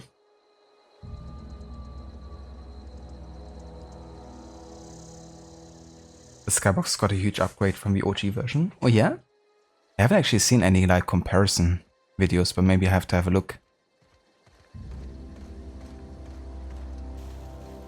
The only thing I would say, it definitely doesn't run overly well so far. Like, I definitely had some FPS drops. But I'm just gonna have a look into optimizing the game a bit further, maybe. Or look into some specific settings that might have a huge performance impact. I think I saw that they changed the color palette also a little bit. I think they tried to make it look a bit more New Vegas-like or something. That makes sense if it's like a remaster version, you know, that it would be a bit more straining on the specs.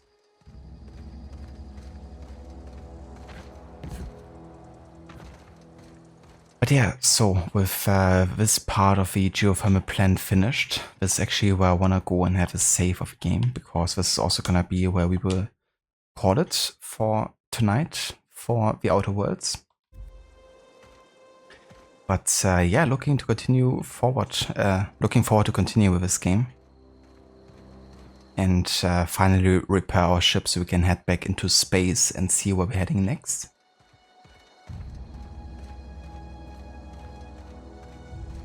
Hey there, Code, welcome in. Shame this game was ultimately a bit too short. It's definitely not overly long, is it? I think you can finish it really fast when speedrunning. But yeah, so far I definitely been taking my time quite a lot. Like, I feel like I've done 50 minutes character creation, 50 minutes just exploring and reading, and 20 minutes of gameplay when I was like 2 hours into the stream. I definitely have a bit more gameplay now on my hands in the last hour.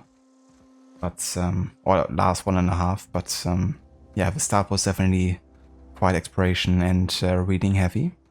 Which I don't mind. It's like a good time to like take your time and like really take in the world and get familiar with the setting.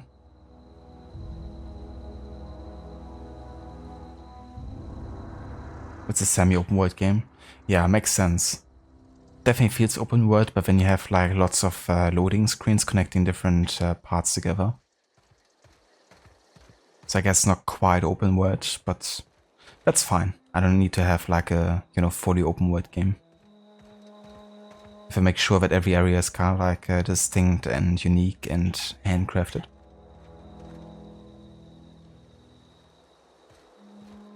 Pretty cool to see the spaceship here. I wonder if it goes to land in Edgewater or something.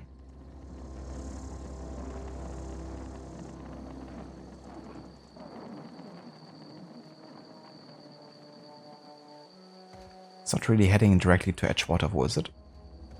More like passing it by.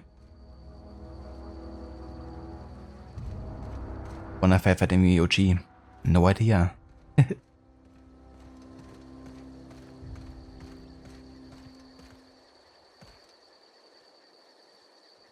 But yeah, let's go ahead and go to the main menu. The Wurst? What was that?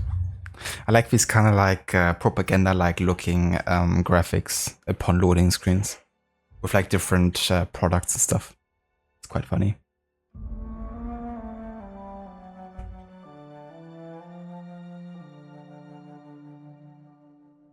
For you, short is a good 35 plus hours. Damn.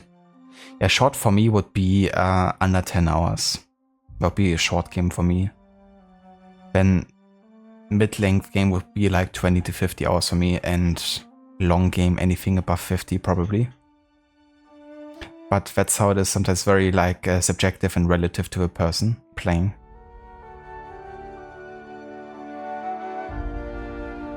I think as a streamer it's also like maybe a different perspective, because you usually tend to take much longer for you know, getting through certain parts. So like a 20-hour game can easily become much longer than streaming.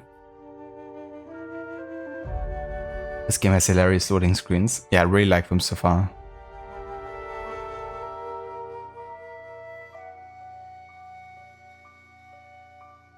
The add-ons were at another 10 plus hours, but they will speed up the main game. I see. I'm not sure if I get into the DLCs for my first time playing. Unless they're like, you know, part of the main game naturally.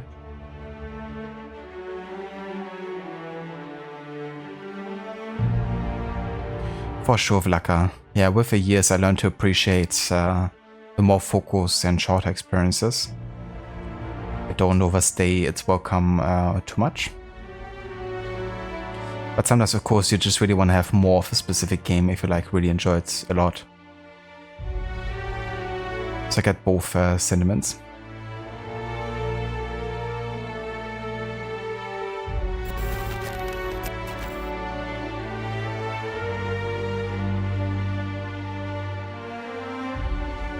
But yeah, let's have a look who's online.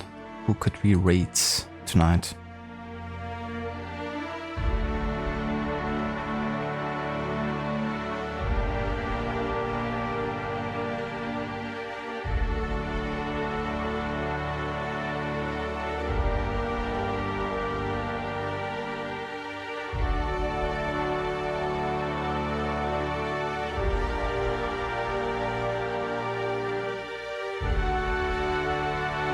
You too, Vlaka. Have a good one. Have a good evening.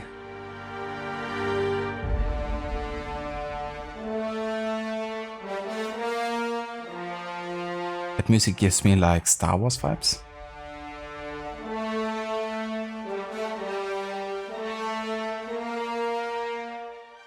Have a good night, Chilla. Take care, dude. And have a good evening as well. No worries for the stream.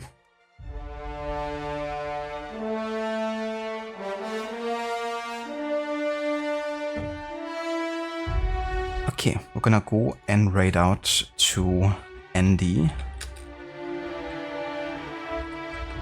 He's playing some Dying Light. It's, yeah, the prequel to the game that Lucinda has been playing earlier, before she raided. It also features the voice actor for Ezio Auditore, I believe. I think he's actually voicing the main character in that game.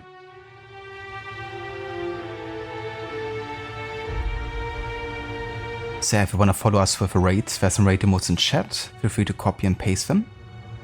And I will catch you guys in the next one.